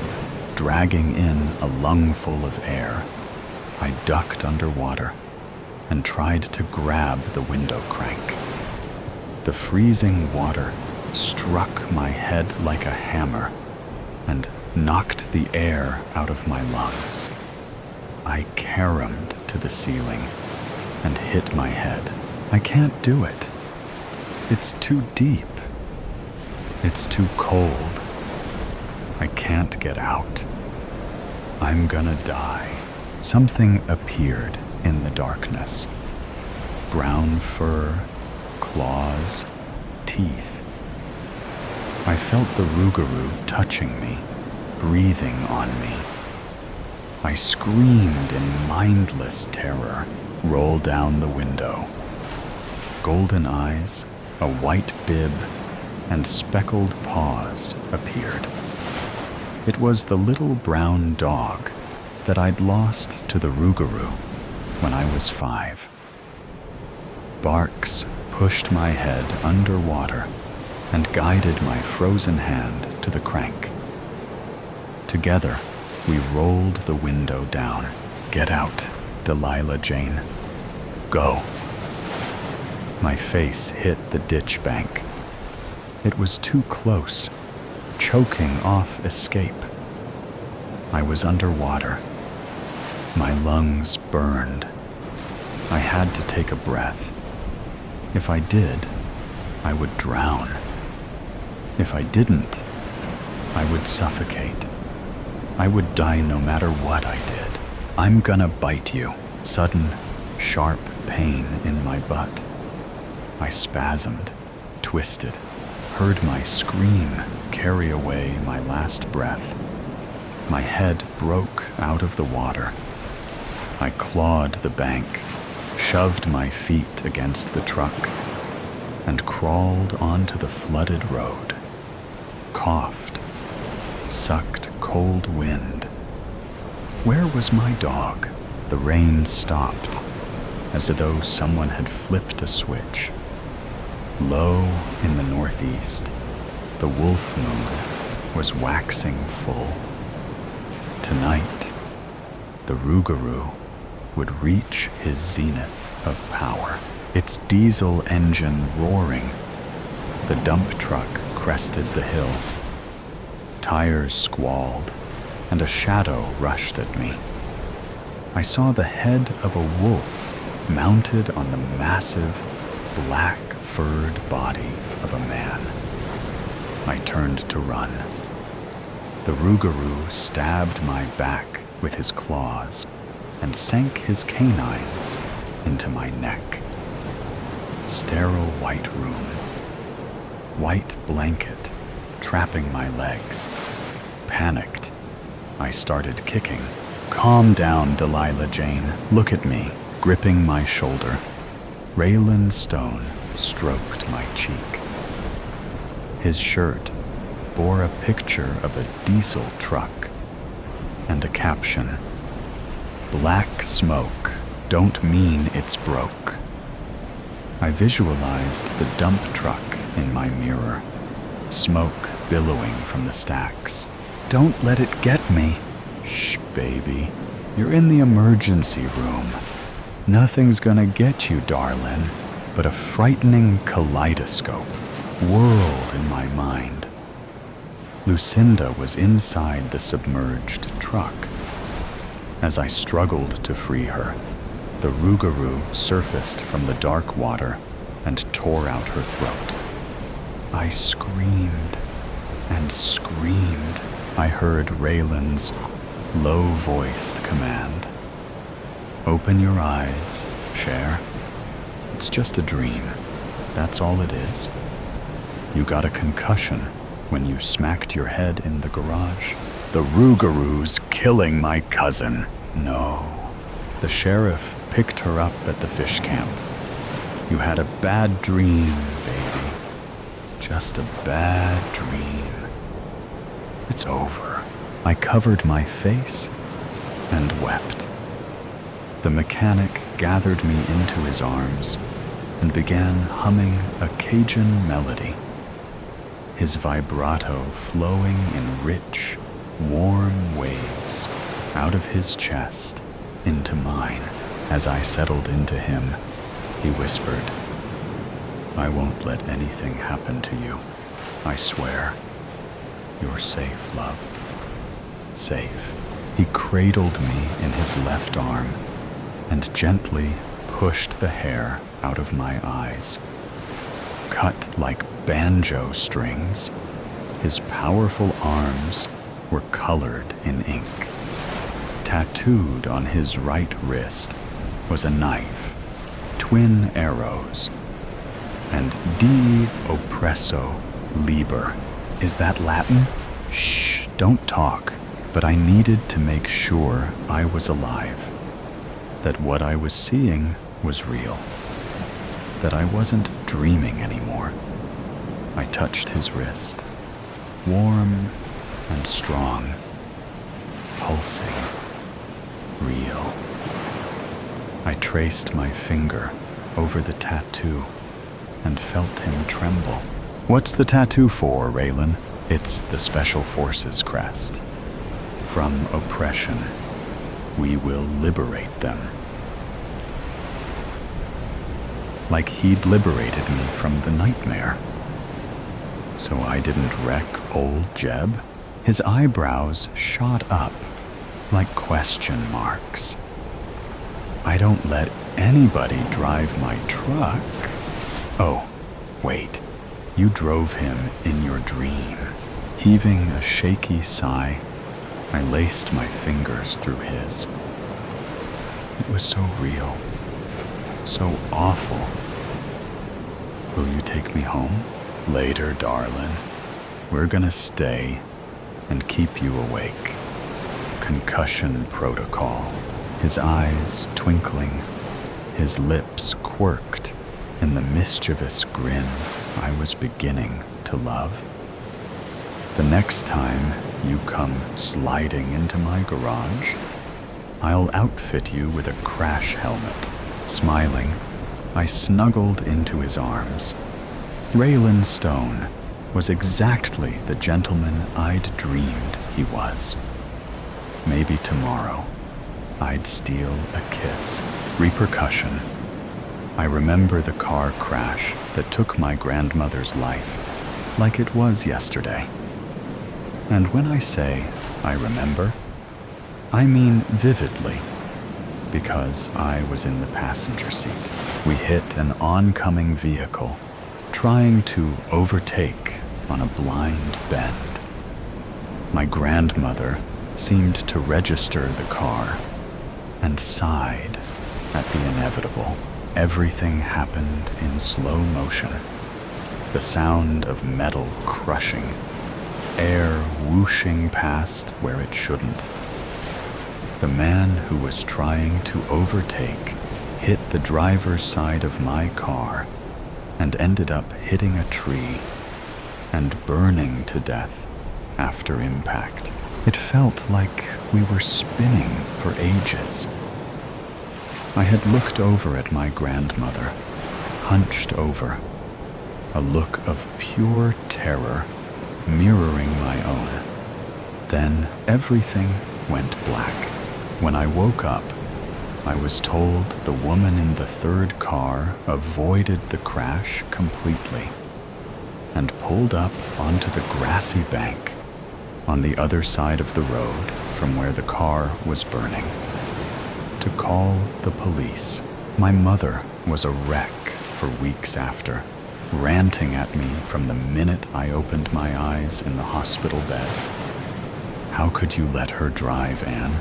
It was your car, your responsibility. The doctor, with his blue scrubs and shaved head, said it was a miracle. I only had a fractured wrist and concussion, considering my grandmother had split her head open, lost her arm with the car door, and had a heart attack as she bled out. I knew my mother's rage was mostly because I was unconscious for the last few moments of her mother's life, where she died alone and in pain. My father tried to reassure me that it wasn't my fault, but I knew it was. I knew she would still be here if I had driven. The morning of the crash, she had walked the mile or so. It was from her house to ours, hoping we could go shopping together, as she did almost every Saturday since I got my license. Because I idolized her, when she asked to drive us, I would always let her, every time.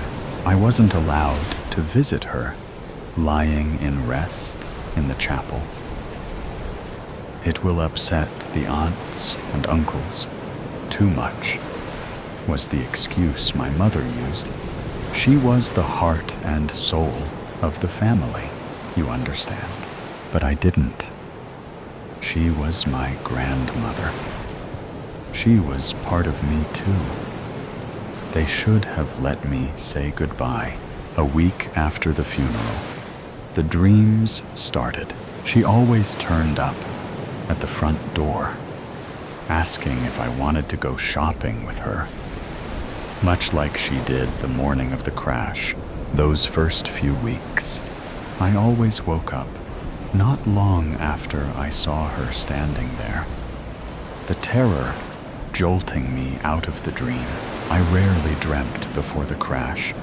Sleep then had been beautiful blackness. I prayed for a dreamless sleep to return, growing weary of the overactive repetition of my sleeping mind. As time went on and winter came around, the dreams uncontrollably got longer. I would agree to drive her, and as I walked out the front door in my dream, she would start having a heart attack, falling to the ground in a pile of blood that rose from the grassy lawn. When I told my father about this, fearful of letting my mother know, he put it down to the medication I was on. He took me back to the doctors, who prescribed me something else to try. The dreams didn't stop, but they didn't get worse either. I tried to return to normal, going to volleyball practice and on date nights with my boyfriend, Phil. It worked for a little while, nearly 2 months after the crash.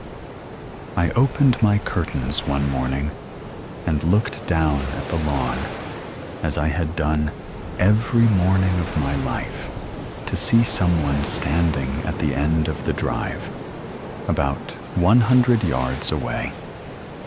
I didn't pay much attention to them the first day, or second.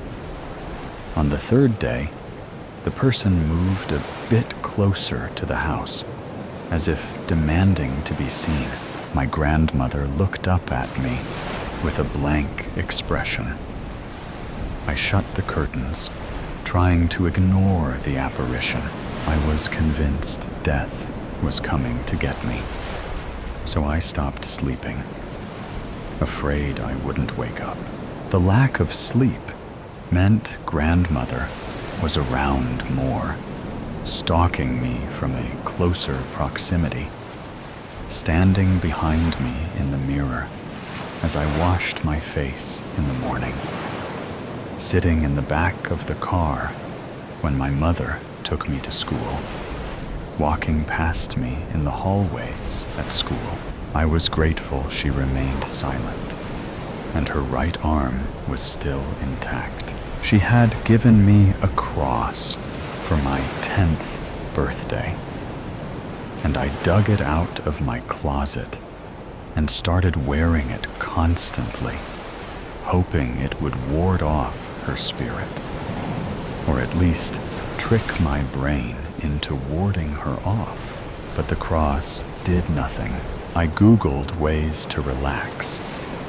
It told me to take a bath and eat healthier food. I was barely eating, so I took a bath. Everything was okay until the bath water turned bright red like fresh blood, and I passed out from a mixture of fear and lack of food. My mother found me hours later, prune-like and shivering in the water. "Can't you see it?" I said through chattering teeth.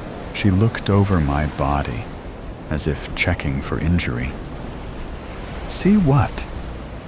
What did you do?" I spoke slowly, my voice raspy.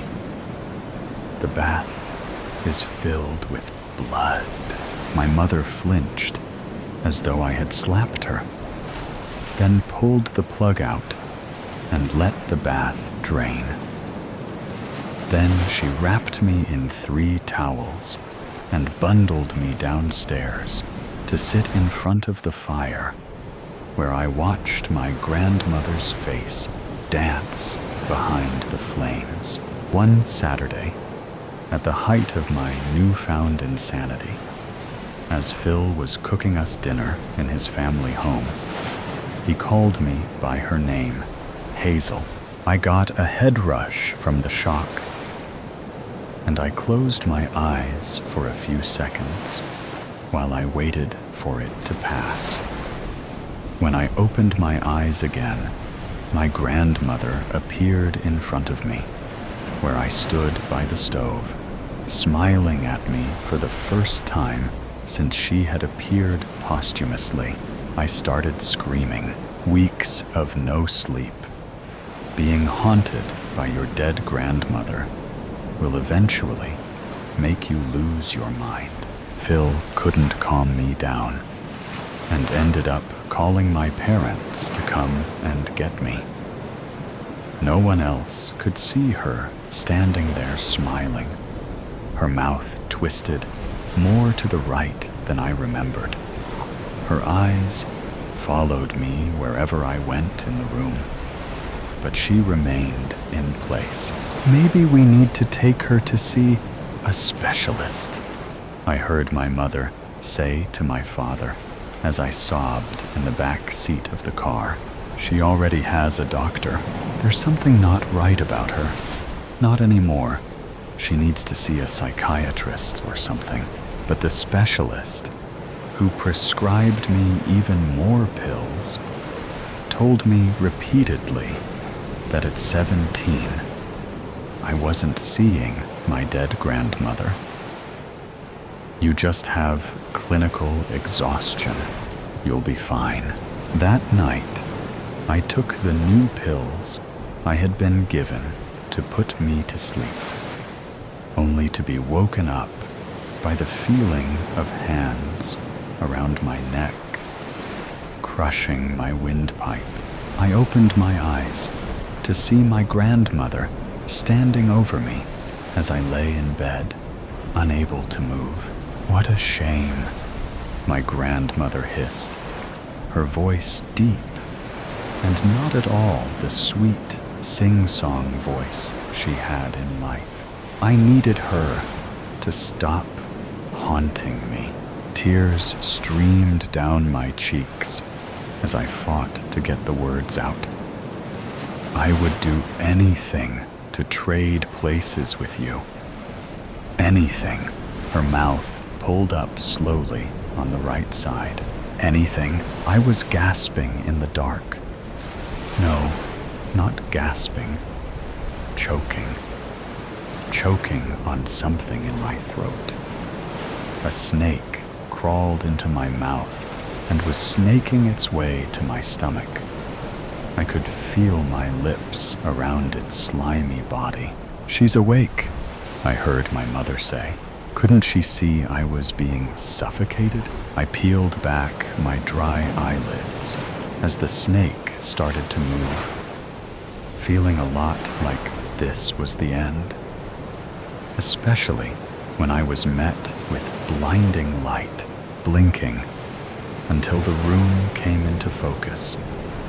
To first see the doctor with his shaved head, who was pulling a tube out of my mouth. Then I noticed my mother to the right of me, standing up next to the bed. Father sat beside her. Furthest away from me was my grandmother, standing in the doorway, her lips taut in a wry smile. I was going to be sick. "It's okay, Anne. It's okay," my mother began, stroking my hair as soon as the doctor was finished. "You were in an accident, but you're okay." This wasn't happening. Or rather, this had already happened, hadn't it? I went to wipe my tears away with my right hand, but for some reason, I couldn't move it. Grandmother still stood in the doorway, now expressionless. I tried to see what was trapping my right arm, but I couldn't see anything for the sheet covering me. "You were in a car crash, darling. You..." But my mother couldn't continue, breaking into sobs. I tried to say, "What?" but it came out all muffled and wrong. My tongue, somehow, too big for my mouth. My father was shaking his head. "You were in a car crash, Anne," grandmother said. Her voice that had evaded me for weeks was frail and dry. "The impact tore your right arm off." No, this wasn't happening. I was shaking my head frantically. The doctor was concerned with my heart rate and hyperventilation, injecting me with something that made the world go fuzzy. Grandmother moved closer to me in my haze, still not smiling. She seemed to be talking to my parents about something, but I couldn't hear them. The drugs were too powerful. Reality eventually slipped away, and I fell into a dreamless sleep for once. When I woke up, I opened my eyes to my dimly lit bedroom at home, looking exactly as it had on the morning of the crash. My heart was pounding in my chest. I kept telling myself it was a dream. It was all just a dream. The crash, the hospital, everything. But I was too scared to move, for fear I discovered my right arm was missing. Lost hope. January 20th, 2025. Entry 1. It all happened so fast. All I could grab was my journal and a few pens. Alarms began blaring, and Dad rushed me, Mom and David, down into a bunker. I don't know when we got a bunker or why, but it was deep under our house. It's spooky down here. One light source in the center of the room, only 2 mattresses, and the rest of the space is full of ouakens and jugs of water. I'm not sure how long we're going to be down here, so I figured journaling would be fun, though no one's answering my questions. Dad looks more serious than usual. He's been checking his pocket watch since we got here. Mom hasn't stopped pacing around, and David the deadbeat sat right on a mattress when we got down here. I don't want to be the only kid down here, so hopefully it only lasts a few days.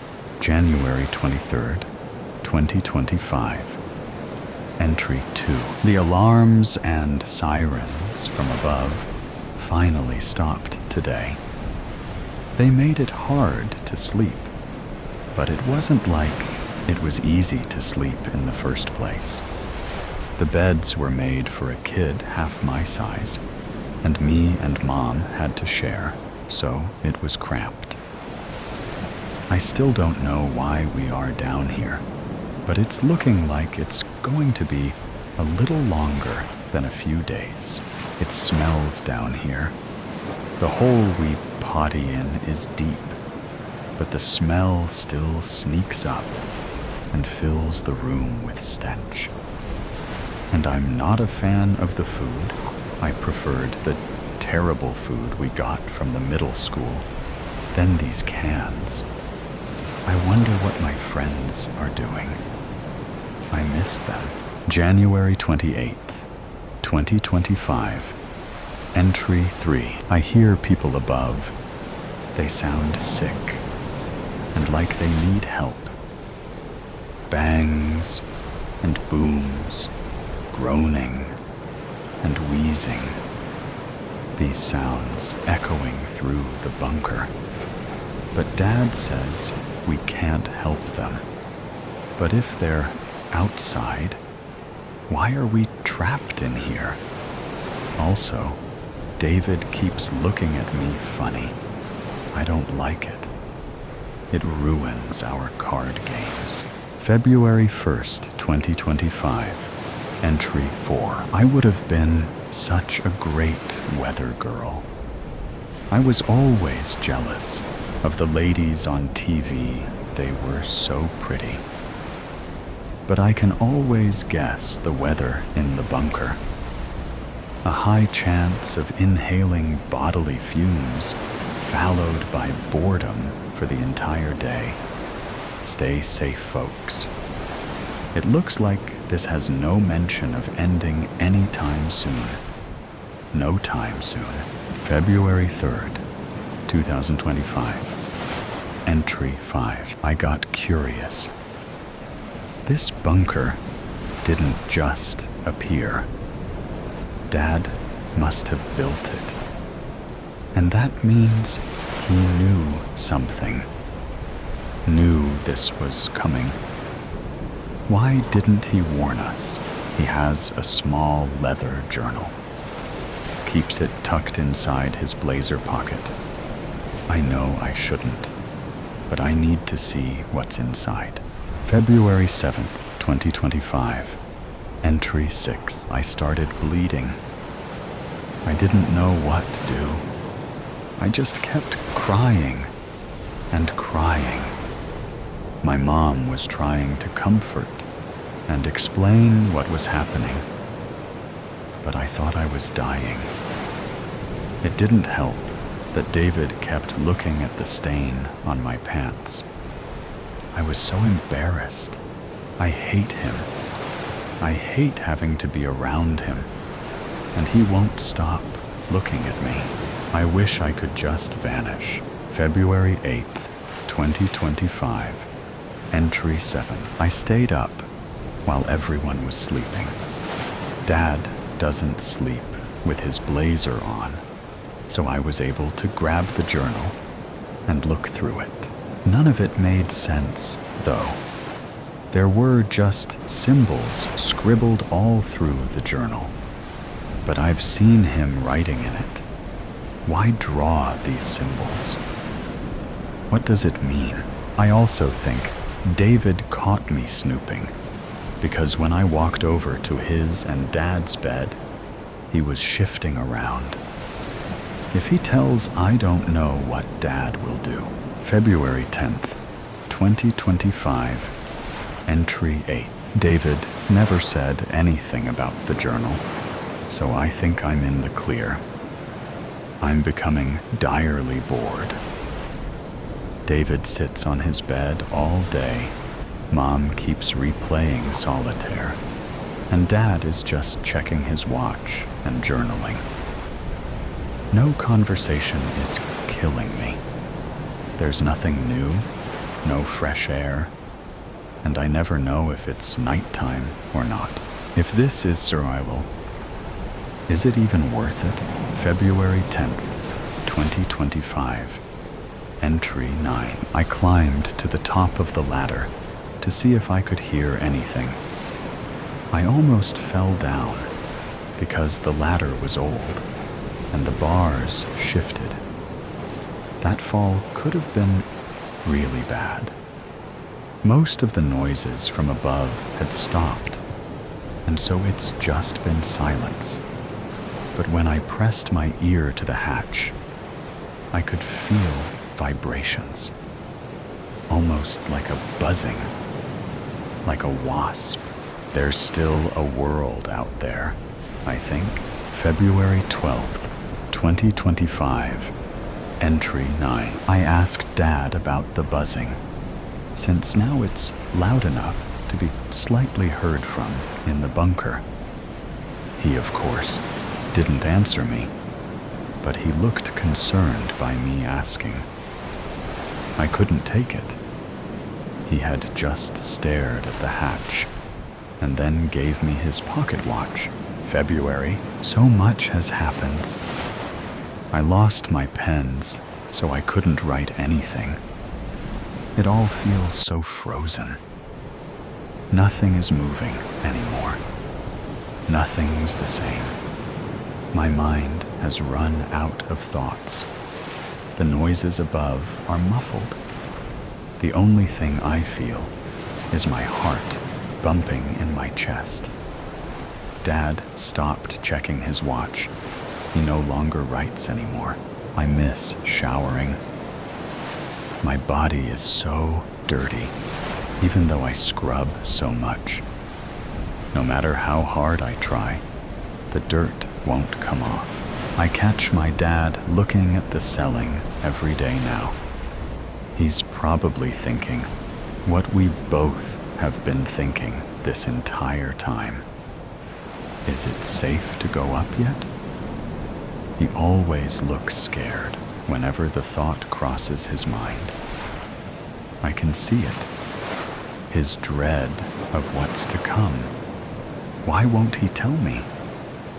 Is it so terrible? Maybe I should find out for myself. It would be better than being in this casket. I'm tired of soup. I'm so tired. I want him to hug me. I want a hug so bad. It's been so long since I've been hugged. But I can't. I can't accept his comfort. It's hurting him to know he can't help me. A hug from Mom would've. She gave the best hugs. The buzzings never stopped before. So many continuous days with that buzzing in my ear. It's finally gone. Something changed. I have to take this chance. Dad would try to stop me if he knew. I have to do it now while he's asleep. I know you're reading this now, Dad. I love you. I wasn't strong enough. Forgive me. Where pirates came to die. A breath of wind slithered through the ruins and tumbled across his weathered face as he pressed the shard of limestone down the dry ashlar wall, leaving a new etched tally mark. It was a dimly lit chamber inside what was once the world's most notorious pirate prison. For him, it was a sanctuary, a place of refuge. Once the web developer for Shackleford Inc., in a city of skyscrapers, eclectic culture, and ultra-modern technology, Tom Malone scanned his Neanderthal calendar. 240 tallies made up the wall. Some were circled, and only he knew why. Gone were the titles of husband, employee, and neighbor. Given his isolated surroundings, the term castaway was more appropriate. A life filled with country club galas, company retreats, and exotic travel was lost. Survival had replaced living. Tom buttoned his slightly torn flannel shirt and grabbed his coat.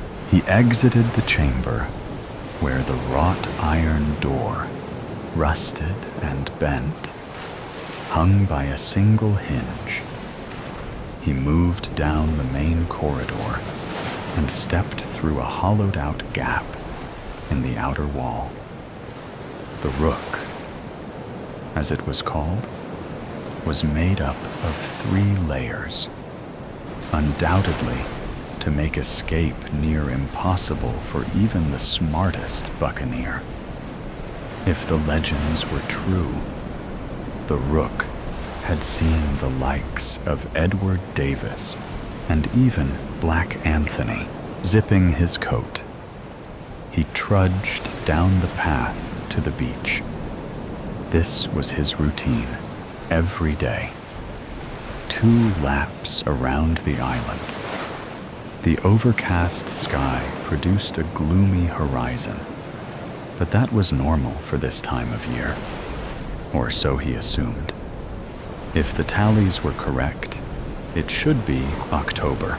The sea was a gray mass of rippling currents. Tom breathed profoundly, absorbing the salty fragrance.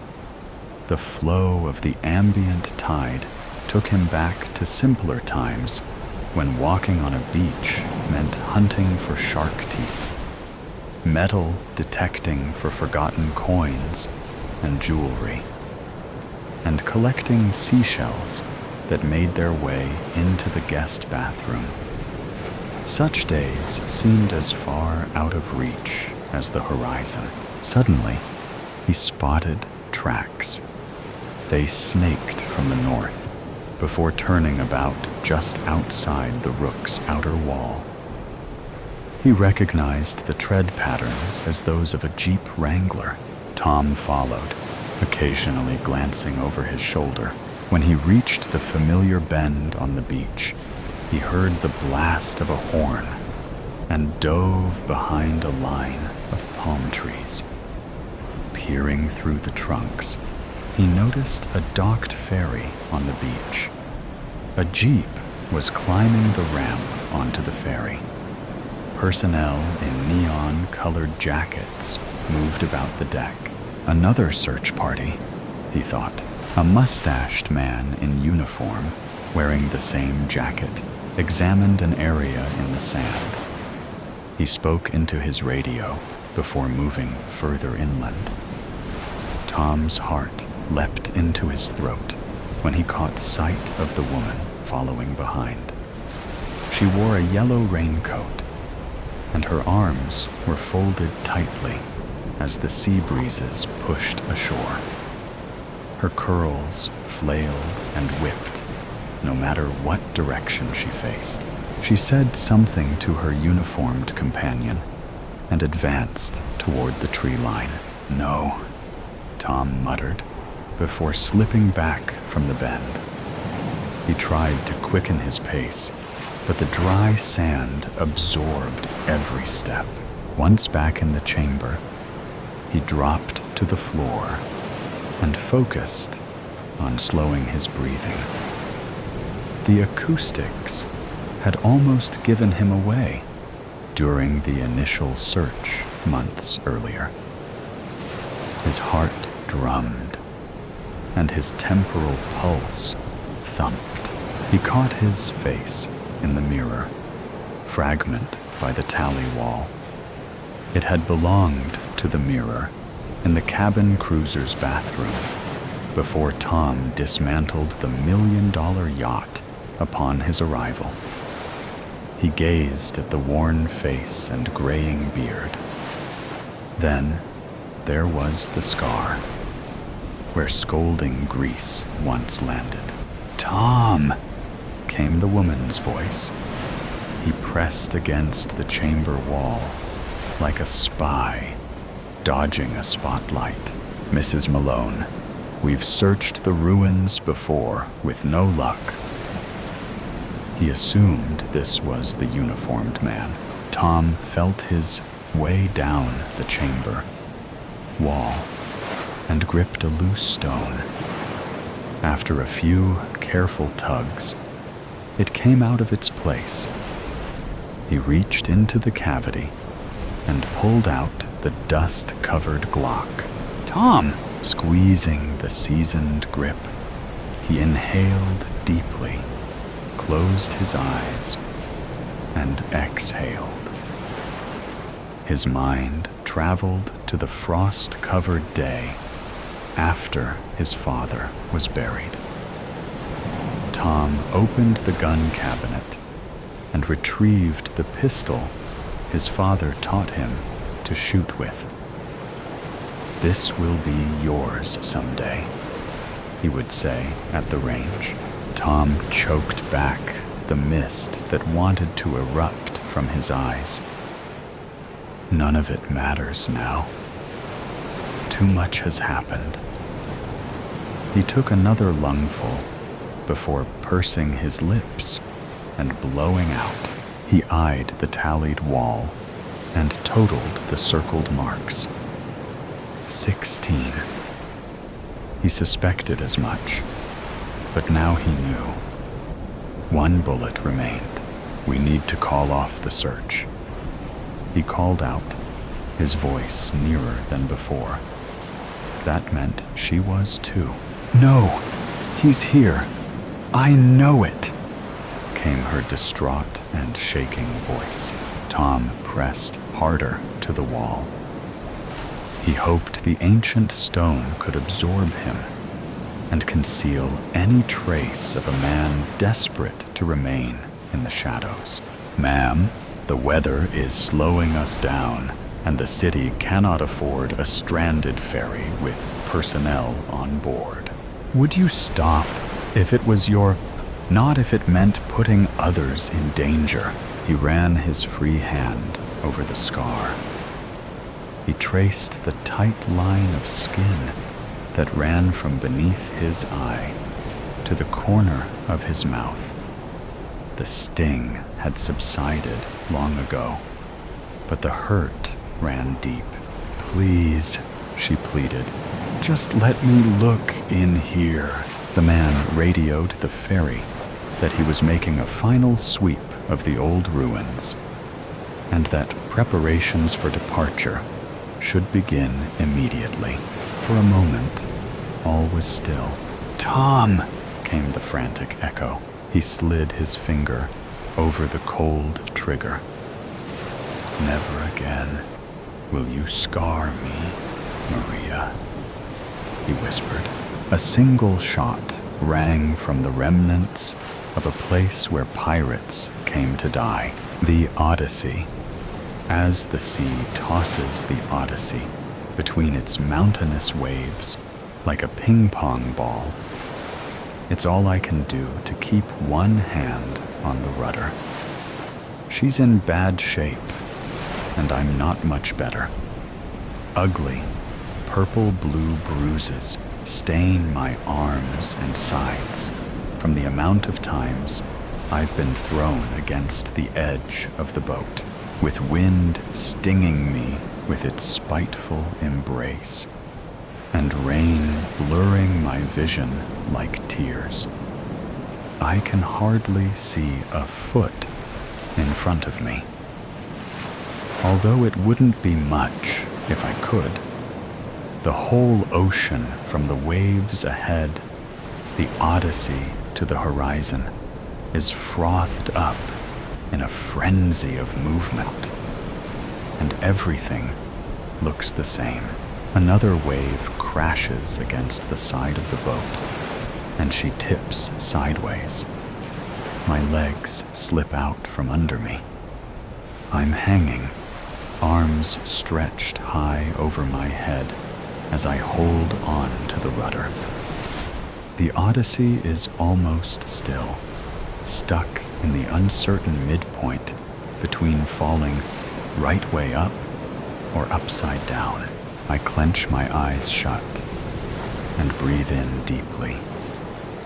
My stomach clenches as I try to hold in the air I'll need when the boat gets overturned.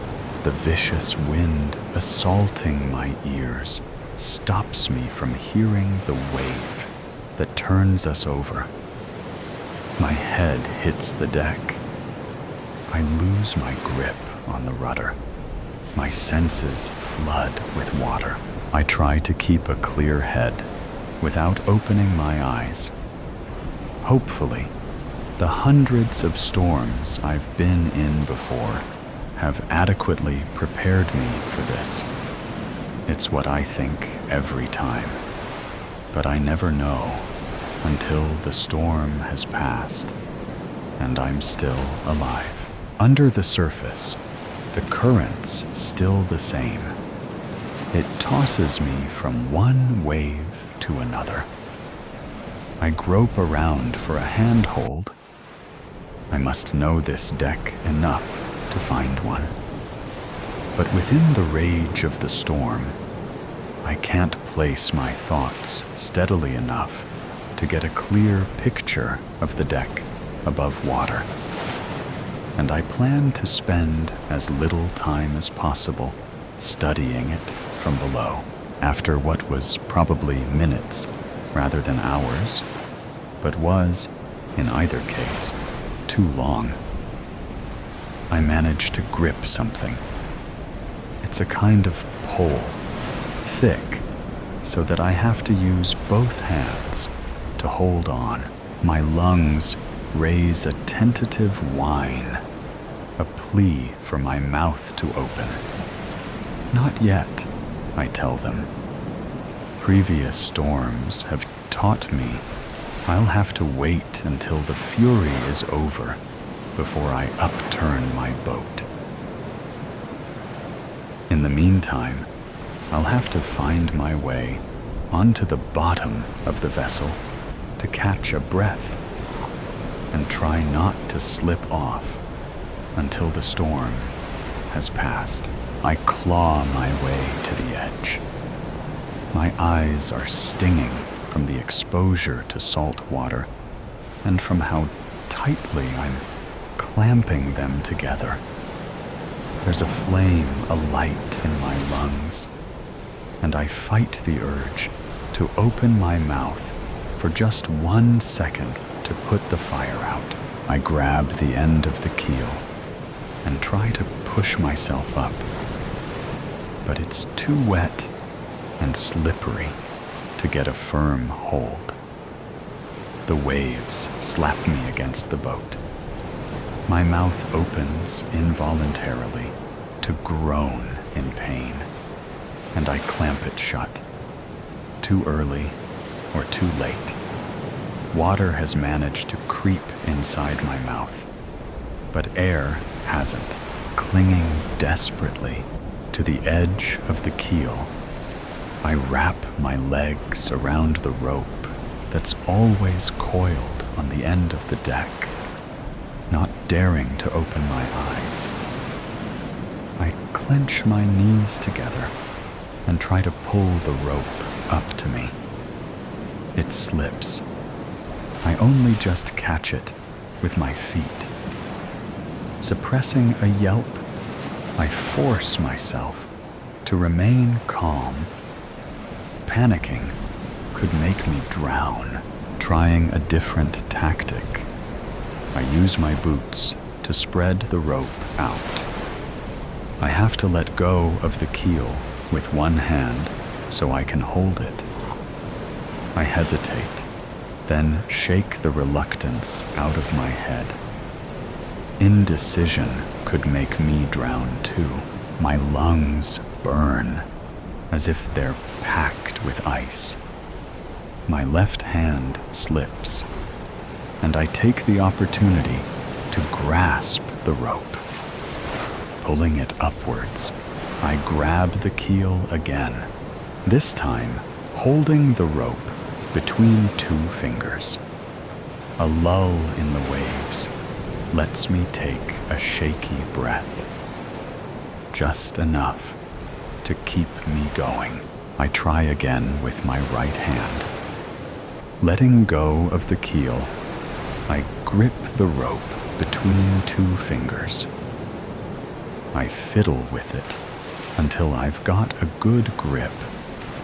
Then pull my hand up to grasp the keel again. This is always the hardest part. So far, I've always managed it. But there's a first time for everything. If this doesn't work, I'm dead. I can't help the thought. I shove it away, recalling the face of my wife and daughter. I need to live, at least for them. Gathering my courage, I pull my hands up, bringing the rope with me. It goes taut, and I stop myself, breathing a sigh of relief.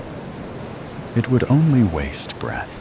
Tugging the rope upwards, I haul myself onto the bottom of the Odyssey and allow myself a breath. My lungs are still burning, but it's bearable for now. Only one more job. Taking a deep breath, I lay on my front and force my head underwater. I don't waste time tying a double anchor bend around the closest rail of my boat. Finishing it, I drag my head out of the water and quickly tie the other end of rope around my waist in a bowline knot. I pull myself back out of the water and treat myself to a well-earned breath. A few drops of salt water splash past my open lips, but at least I'm not drowning anymore, lying uncomfortably on my front. I stretch my arms and legs out to improve balance. I can feel my face turning red from being pressed against the keel, so I turn it sideways. One eye is too squashed to open. The other is squinted for maximum balance of sight and clarity, given the waves that continue to assault me until the storm passes. I'm stuck like this. Afterwards, I can safely overturn the Odyssey. I can only hope it won't happen before I've untied myself. But for now, all I can do is wait. Stormy night. Eli Carter stood in the middle of Elm Street, rain pouring down like God's own wrath, drenching him to the bone. The water hit the pavement so hard it bounced. A million tiny suicides leaping from the sky only to splatter and die. The street lights flickered, their weak yellow halos barely piercing the downpour. His shoes squelched with each step, and his breath came in tight little gasps. He didn't know how long he'd been standing there. Minutes, hours, a lifetime? He had no memory of how he got here, a second ago, or maybe an eternity. He had been in bed, tangled in sheets damp with sweat, the weight of a dream pressing down on him like a lead blanket, a dream of movement, of running. Endless hallways stretched before him, impossibly long, bending at angles that didn't make sense. The walls, lined with doors, slammed shut behind him, one by one, not by his doing, but by something unseen, something chasing, something that wanted him. Each door he passed felt like a choice he had already failed to make. Each slammed door, a lost opportunity. His breath had come in gasps. His legs ached from running. But the hallways never ended. Just turn after turn, door after door, the floor shifting beneath his feet like the belly of a great beast. There were no windows, no light, except the sickly glow of something overhead that wasn't quite a bulb, wasn't quite fire. And in the air, thick as humidity in August, was the hum of something enormous, some deep, resonant sound felt more in his ribs than in his ears. And then, this. The dream had ruptured, torn apart like thin fabric. And he had been here, the rain, the street. No transition, no waking up. Just one reality swapped for another, seamlessly, cruelly. His mind struggled, clawing for logic where there was none. The downpour drummed against his skull, cold rivulets snaking down the back of his neck, washing away the last frayed edges of the dream. But had it even been a dream? Because the certainty struck him now, deep and final.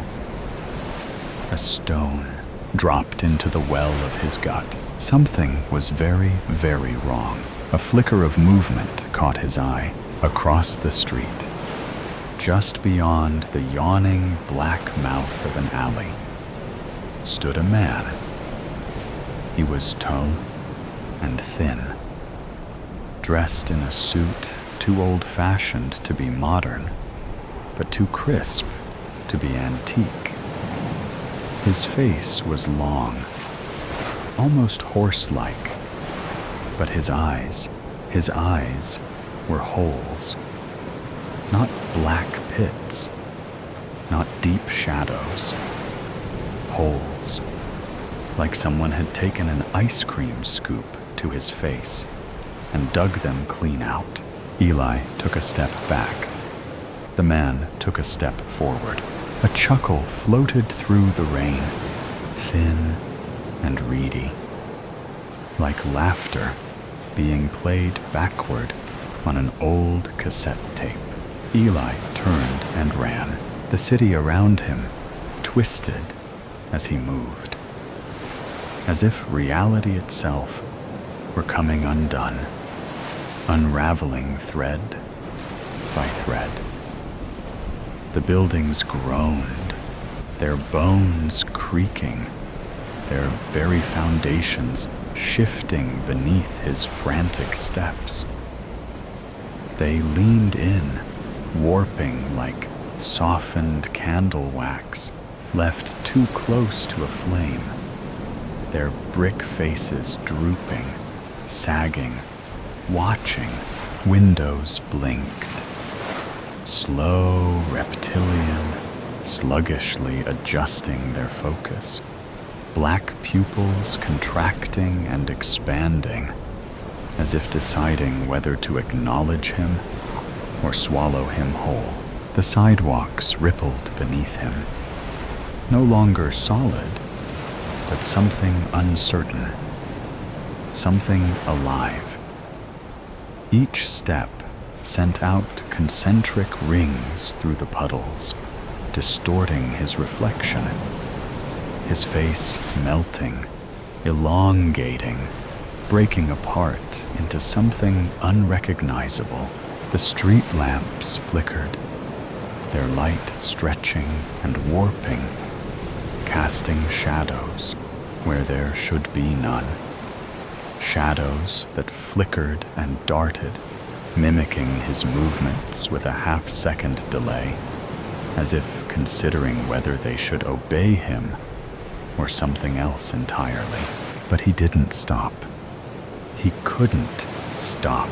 His feet pounded against the street, their rhythm desperate, breath hitching in his throat, like a song caught on a broken record. His lungs burned, his muscles screamed, but none of it mattered, because behind him, gaining, closing the distance with something worse than footsteps, was him.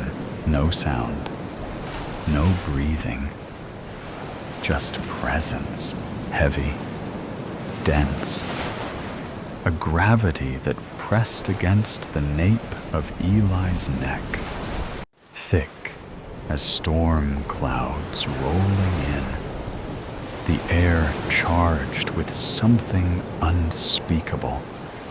His skin prickled, his instincts screamed, "Don't look back, don't look back." But something deep inside him, something ancient and terrified, already knew if he did, if he turned to see what followed, it would be the last thing he ever saw. He rounded a corner and slammed into something solid. A wall? No. A person. A woman. She was small, bird-like, with a sharp face and sharper eyes. Her raincoat was red, vivid, almost glowing against the gray world around them. She grabbed Eli by the shoulders, her fingers biting into his flesh like talons. "You need to wake up," she hissed. "I am awake." She shook her head. Not yet. A roar split the air behind him. Not a human sound. Not even an animal sound. A sound made of nightmare and hunger, of places that existed only in the deepest recesses of the brain. The places humans had long since forgotten how to fear. Eli turned. The man was closer now, his mouth stretching into an impossible grin, jagged teeth protruding like broken piano keys. The woman yanked Eli to the side, dragging him toward the nearest door. It wasn't there a second ago, but it was there now. A rusted metal thing, standing in the middle of the sidewalk, freestanding, no walls to frame it. She shoved it open and pulled him through. Everything flipped, inside out, upside down. Eli hit the ground hard, the breath leaving his lungs in a rush. He rolled onto his back, staring at the ceiling of his bedroom. The rain was gone. The city was gone. The woman gone. He was lying in his own bed, Tangled in sweat-drenched sheets, the room bathed in the cold glow of his alarm clock. 3:47 a.m. A dream. Just a dream. He sat up, rubbing his face. His hands were shaking, fingers twitching like dying spiders. His throat was dry, a desert of cotton and dust. He needed water, something real, something solid to anchor himself. The lingering weight of the dream, or whatever it had been, clung to him like a second skin, sticky, suffocating. He swung his legs over the side of the bed and froze. His feet were wet, not damp, not dewy with sweat. Wet, like he had waded through a flooded street, like he had stepped barefoot into the mouth of a storm. His pajama pants clung to his calves, the fabric sodden and heavy, waterlogged with something that smelled faintly of earth and rot. The cold bled into his bones. Then he saw it, a tiny river of water, glistening in the dim glow of his bedside clock, winding its way across the floor like a snake slithering home. It led to the bedroom door. No, not just to the door. Through it. And there, stark against the pale wood, were muddy footprints. His footprints. Eli's breath hitched. His ribs felt too tight, his heart slamming against them like a frantic bird trapped in a cage. He reached out with a trembling hand and touched the sheets, sopping wet. The scent of rain clung to them, sharp and electric. The metallic tang of a storm that had no place inside his room. A storm that should not have followed him here. The air shifted behind him. The closet door creaked. The sound slow and deliberate, like a sigh from something old and waiting. The shadows inside it gaped, thick and hungry, and then, oh God, then from the darkness came a chuckle, thin, reedy, a sound that knew him. The drought. Summer died 50 years ago, and autumn never came. The sky was a hard shell of endless blue, unbroken by clouds, as if God had dipped his paintbrush in cobalt and forgotten to rinse it out. Heat waves shimmered off the asphalt like restless ghosts, and the air tasted faintly of burnt rubber and dust, the stale breath of a town stuck in time. Cedar Ridge had always been small, a thumbprint on the back roads of nowhere. There were farms, of course, though most had dried up and blown away with the last real rain. What remained were brittle corn stalks, blackened and skeletal, standing in neat rows like mourners at a graveside. The few farmers left mumbled about drought-resistant crops, but spoke of miracles with the same dry hopelessness they reserved for paying taxes. Rust scabs bloomed on the water towers, and the gas station on Main Street had stopped carrying windshield wiper fluid years ago. No need for it when the sky never wept. They still sold beer, though, and on days when the heat pressed down like a fist, the townsfolk gathered in the shade of the Sinclair station's green dinosaur sign, cold cans sweating in their hands. It was there, leaning against the faded scales of that prehistoric beast, that Tom Weaver saw the stranger for the first time. The man came walking up the road from the south, where the horizon quivered like molten glass.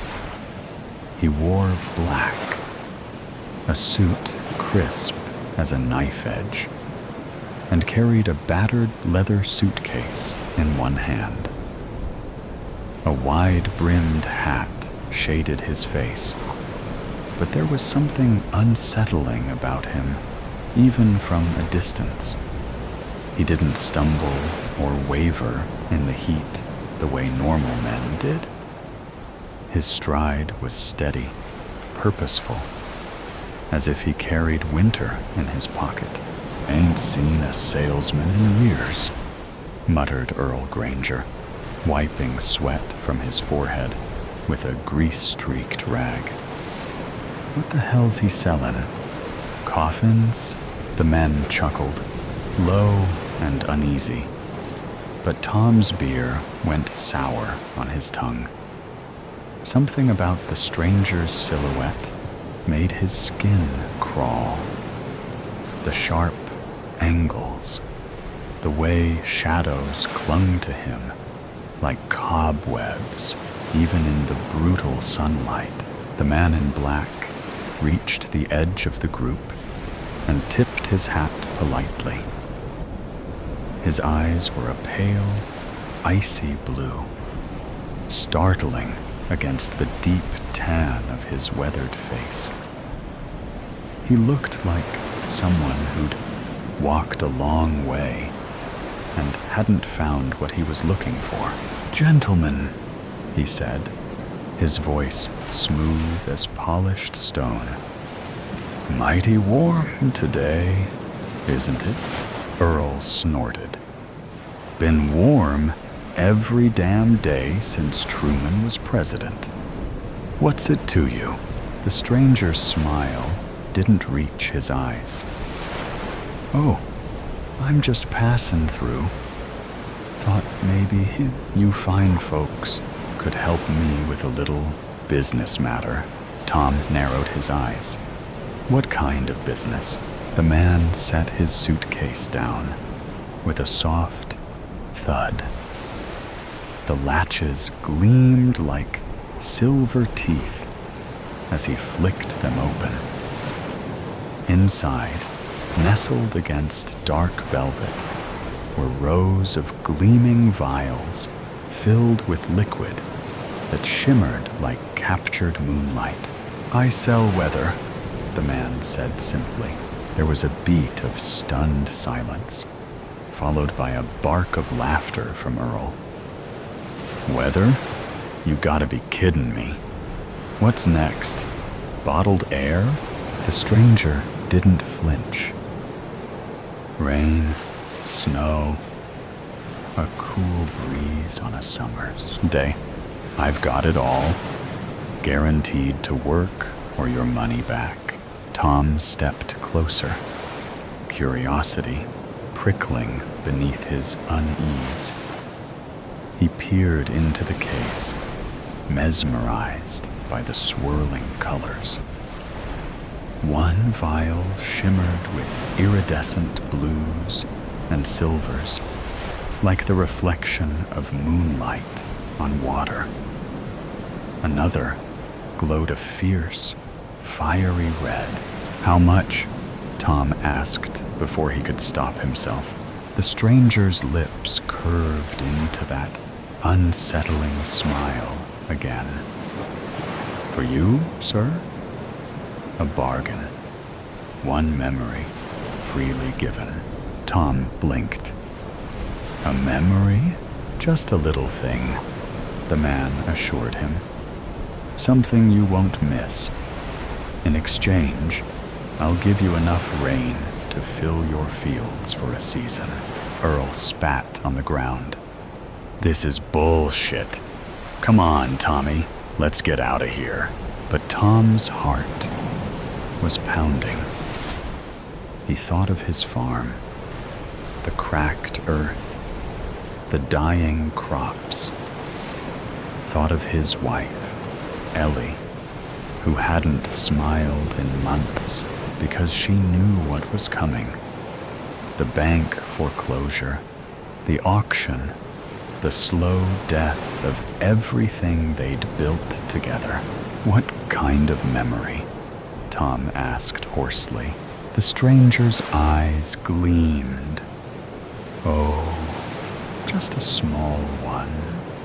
Perhaps the taste of your first kiss, the sound of your mother's laughter.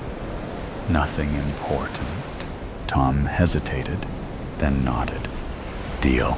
The man in black extended a gloved hand, and Tom shook it. The air shimmered between them, and for a moment, Tom felt a strange, dizzying tug deep in his chest, like something had been gently plucked from inside him. When it was over, the stranger handed him a vial filled with shimmering blue liquid. Pour this over your fields tonight, he instructed. And remember, the bargain is sealed. Tom barely heard him. His mind was already racing with visions of green fields and heavy rain. That night, under a sky still stubbornly cloudless, Tom stood at the edge of his withered fields.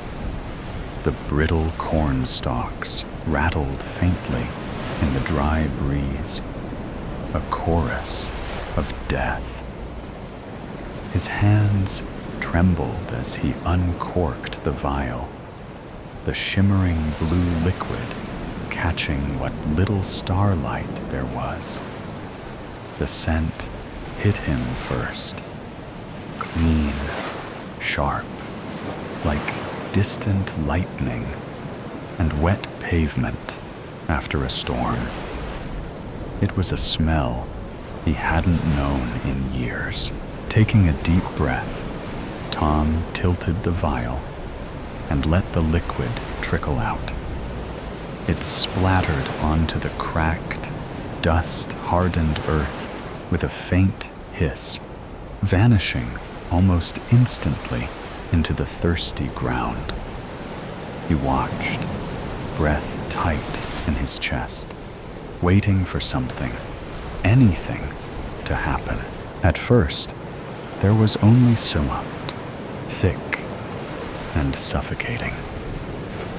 Then the earth shuddered beneath his feet, subtle as a heartbeat, but growing stronger.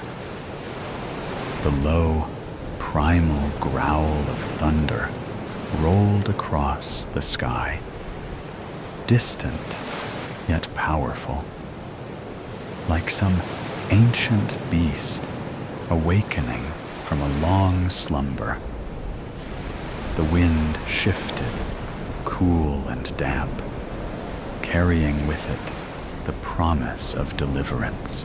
A single drop splattered against Tom's forehead, cold and startling. He blinked, hardly daring to believe it.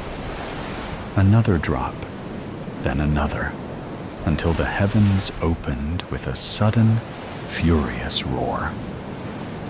Rain came down in sheets, wild, relentless, drenching him in moments.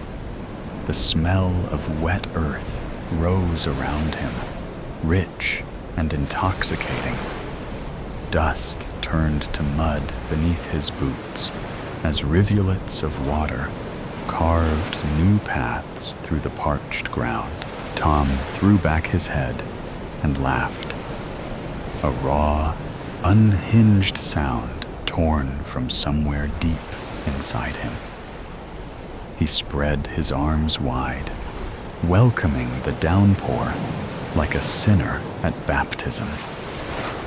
Water slicked his hair to his scalp and dripped from his chin, but he didn't care. His laughter mingled with the storm, defiant and joyful. The fields drank greedily, the dead husks of corn softening, straightening, as though waking from a long nightmare. Leaves unfurled, vibrant green bleeding back into lifeless stalks. The transformation was swift and almost magical. A resurrection right before his eyes. By morning, the storm had passed, leaving the world washed clean and glistening under a pale new sun. Tom stood at the edge of his fields, now lush and vibrant, the corn standing tall and proud, shimmering with droplets of water. The air smelled sweet, alive. The screen door creaked, and Ellie came running out of the house, bare feet splashing through puddles. Her face was radiant with disbelief, tears mingling with the remnants of rain. "Tom? How?" she gasped, her voice breaking with wonder. He didn't answer. Words seemed pointless. Instead, he pulled her into his arms and kissed her, fierce and grateful, as if sealing a promise between them.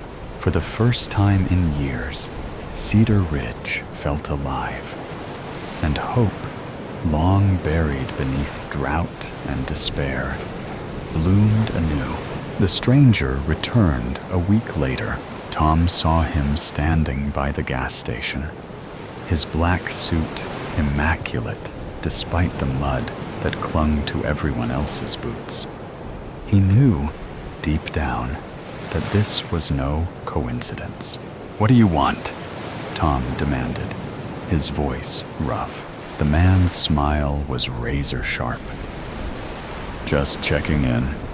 How's the farm?" "It's fine. Better than fine." "Glad to hear it." The stranger's eyes glittered. "But you see, Mr. Weaver, memories are tricky things. Sometimes they're connected in ways we don't expect." Tom frowned. "What are you talking about?" The man tilted his head. "Tell me, Tom, do you remember your wife's name?" Tom opened his mouth, then froze. A cold dread crept up his spine. He could see her face clearly, her bright eyes, the curve of her smile. But her name was gone, slipped through his fingers like water. "No," Tom whispered, horror dawning. "No, that's not possible." "Ah," the stranger said softly. "A shame. But as I said, a small thing. Nothing important." Tom lunged at him, but the man in black was already walking away, his silhouette dissolving into the shimmering heat. The rain never came again, and neither did Tom's wife. At least, not in any way that mattered. She was still there, smiling and talking. But her name was a hollow echo in Tom's mind, forever lost to the drought. And so Cedar Ridge, baked under the unchanging sun, its people haunted by what they'd forgotten. Storm of duality. Not again. Not so soon. Margaret's whisper carried over the silence of the house.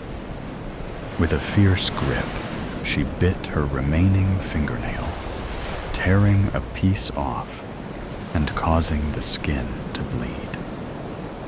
Margaret stood at the window as the sky brooded, thick with the weight of an impending storm. Dark clouds churned in slow agony, twisting and folding over themselves as if writhing in torment. This storm, she knew, would continue for days. Long, agonizing days. A sharp gust of wind rattled the glass, and she flinched. The leaves outside skittered like restless spirits, whispering secrets she didn't want to hear. The first patter of rain kissed the roof, soft, almost deceivingly gentle. She, however, saw through the deception. Soon, the downpour would come, the sky would open, and the world would drown in its sorrow. She pressed a trembling hand to her forehead. It was happening again. The slow, creeping descent.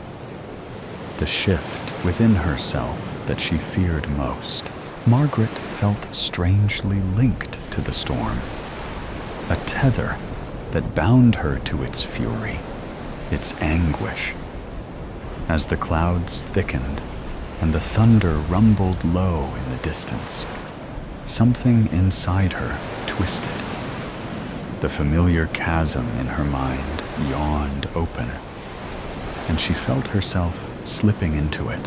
Her childhood marked her first awareness of this connection. A violent thunderstorm had raged outside, and she had found herself gripped with a restless, frantic energy. It was as though the storm had crawled inside her and filled her veins with its electric charge. Her mother had found her hours later, curled in a corner, whispering to herself. "It's not me," she had murmured over and over. "It's not me." Adulthood brought no change to that feeling. The storm, the darkness, the shifting inside her. Dr. Jekyll and Mr. Hyde. That's how it felt. Two selves coexisting in fragile balance until the storm tipped the scale. A peal of thunder cracked across the sky, and she clenched her hands into fists. The rain was coming harder now, sheets of it hammering against the house with merciless force. The wind howled, shaking the trees, their skeletal branches clawing at the sky. As she moved from the window, the walls felt like they were closing in, the shadows distorting her sense of reality. She reached for the kettle with unsteady hands, trying to focus on something tangible, something real. But her fingers fumbled, and the kettle clattered to the floor with a deafening crash. Margaret gawped, stumbling back and slamming into the counter. The impact sent a jolt through her body, but it was nothing compared to the dread twisting inside her. The storm's grip extended beyond the world outside. It clawed at her very mind, unraveling her sanity, thread by thread. She could feel herself fracturing, her thoughts splintering under the immense pressure, as if something dark and insidious lurked just beneath the surface, waiting for the perfect moment to take control. The whispering started then, not from outside, not from the wind, but from within her own head. Just surrender. It will be easier. She squeezed her eyes shut, rocking her head. No, why fight it? You know this is who you are. She pressed her hands to her temples. Her breathing was increasing, like the thunder and lightning. Her ears were buzzing, overpowering the storm itself. Margaret sensed her body was detaching from itself, like her reality was crumbling to the floor.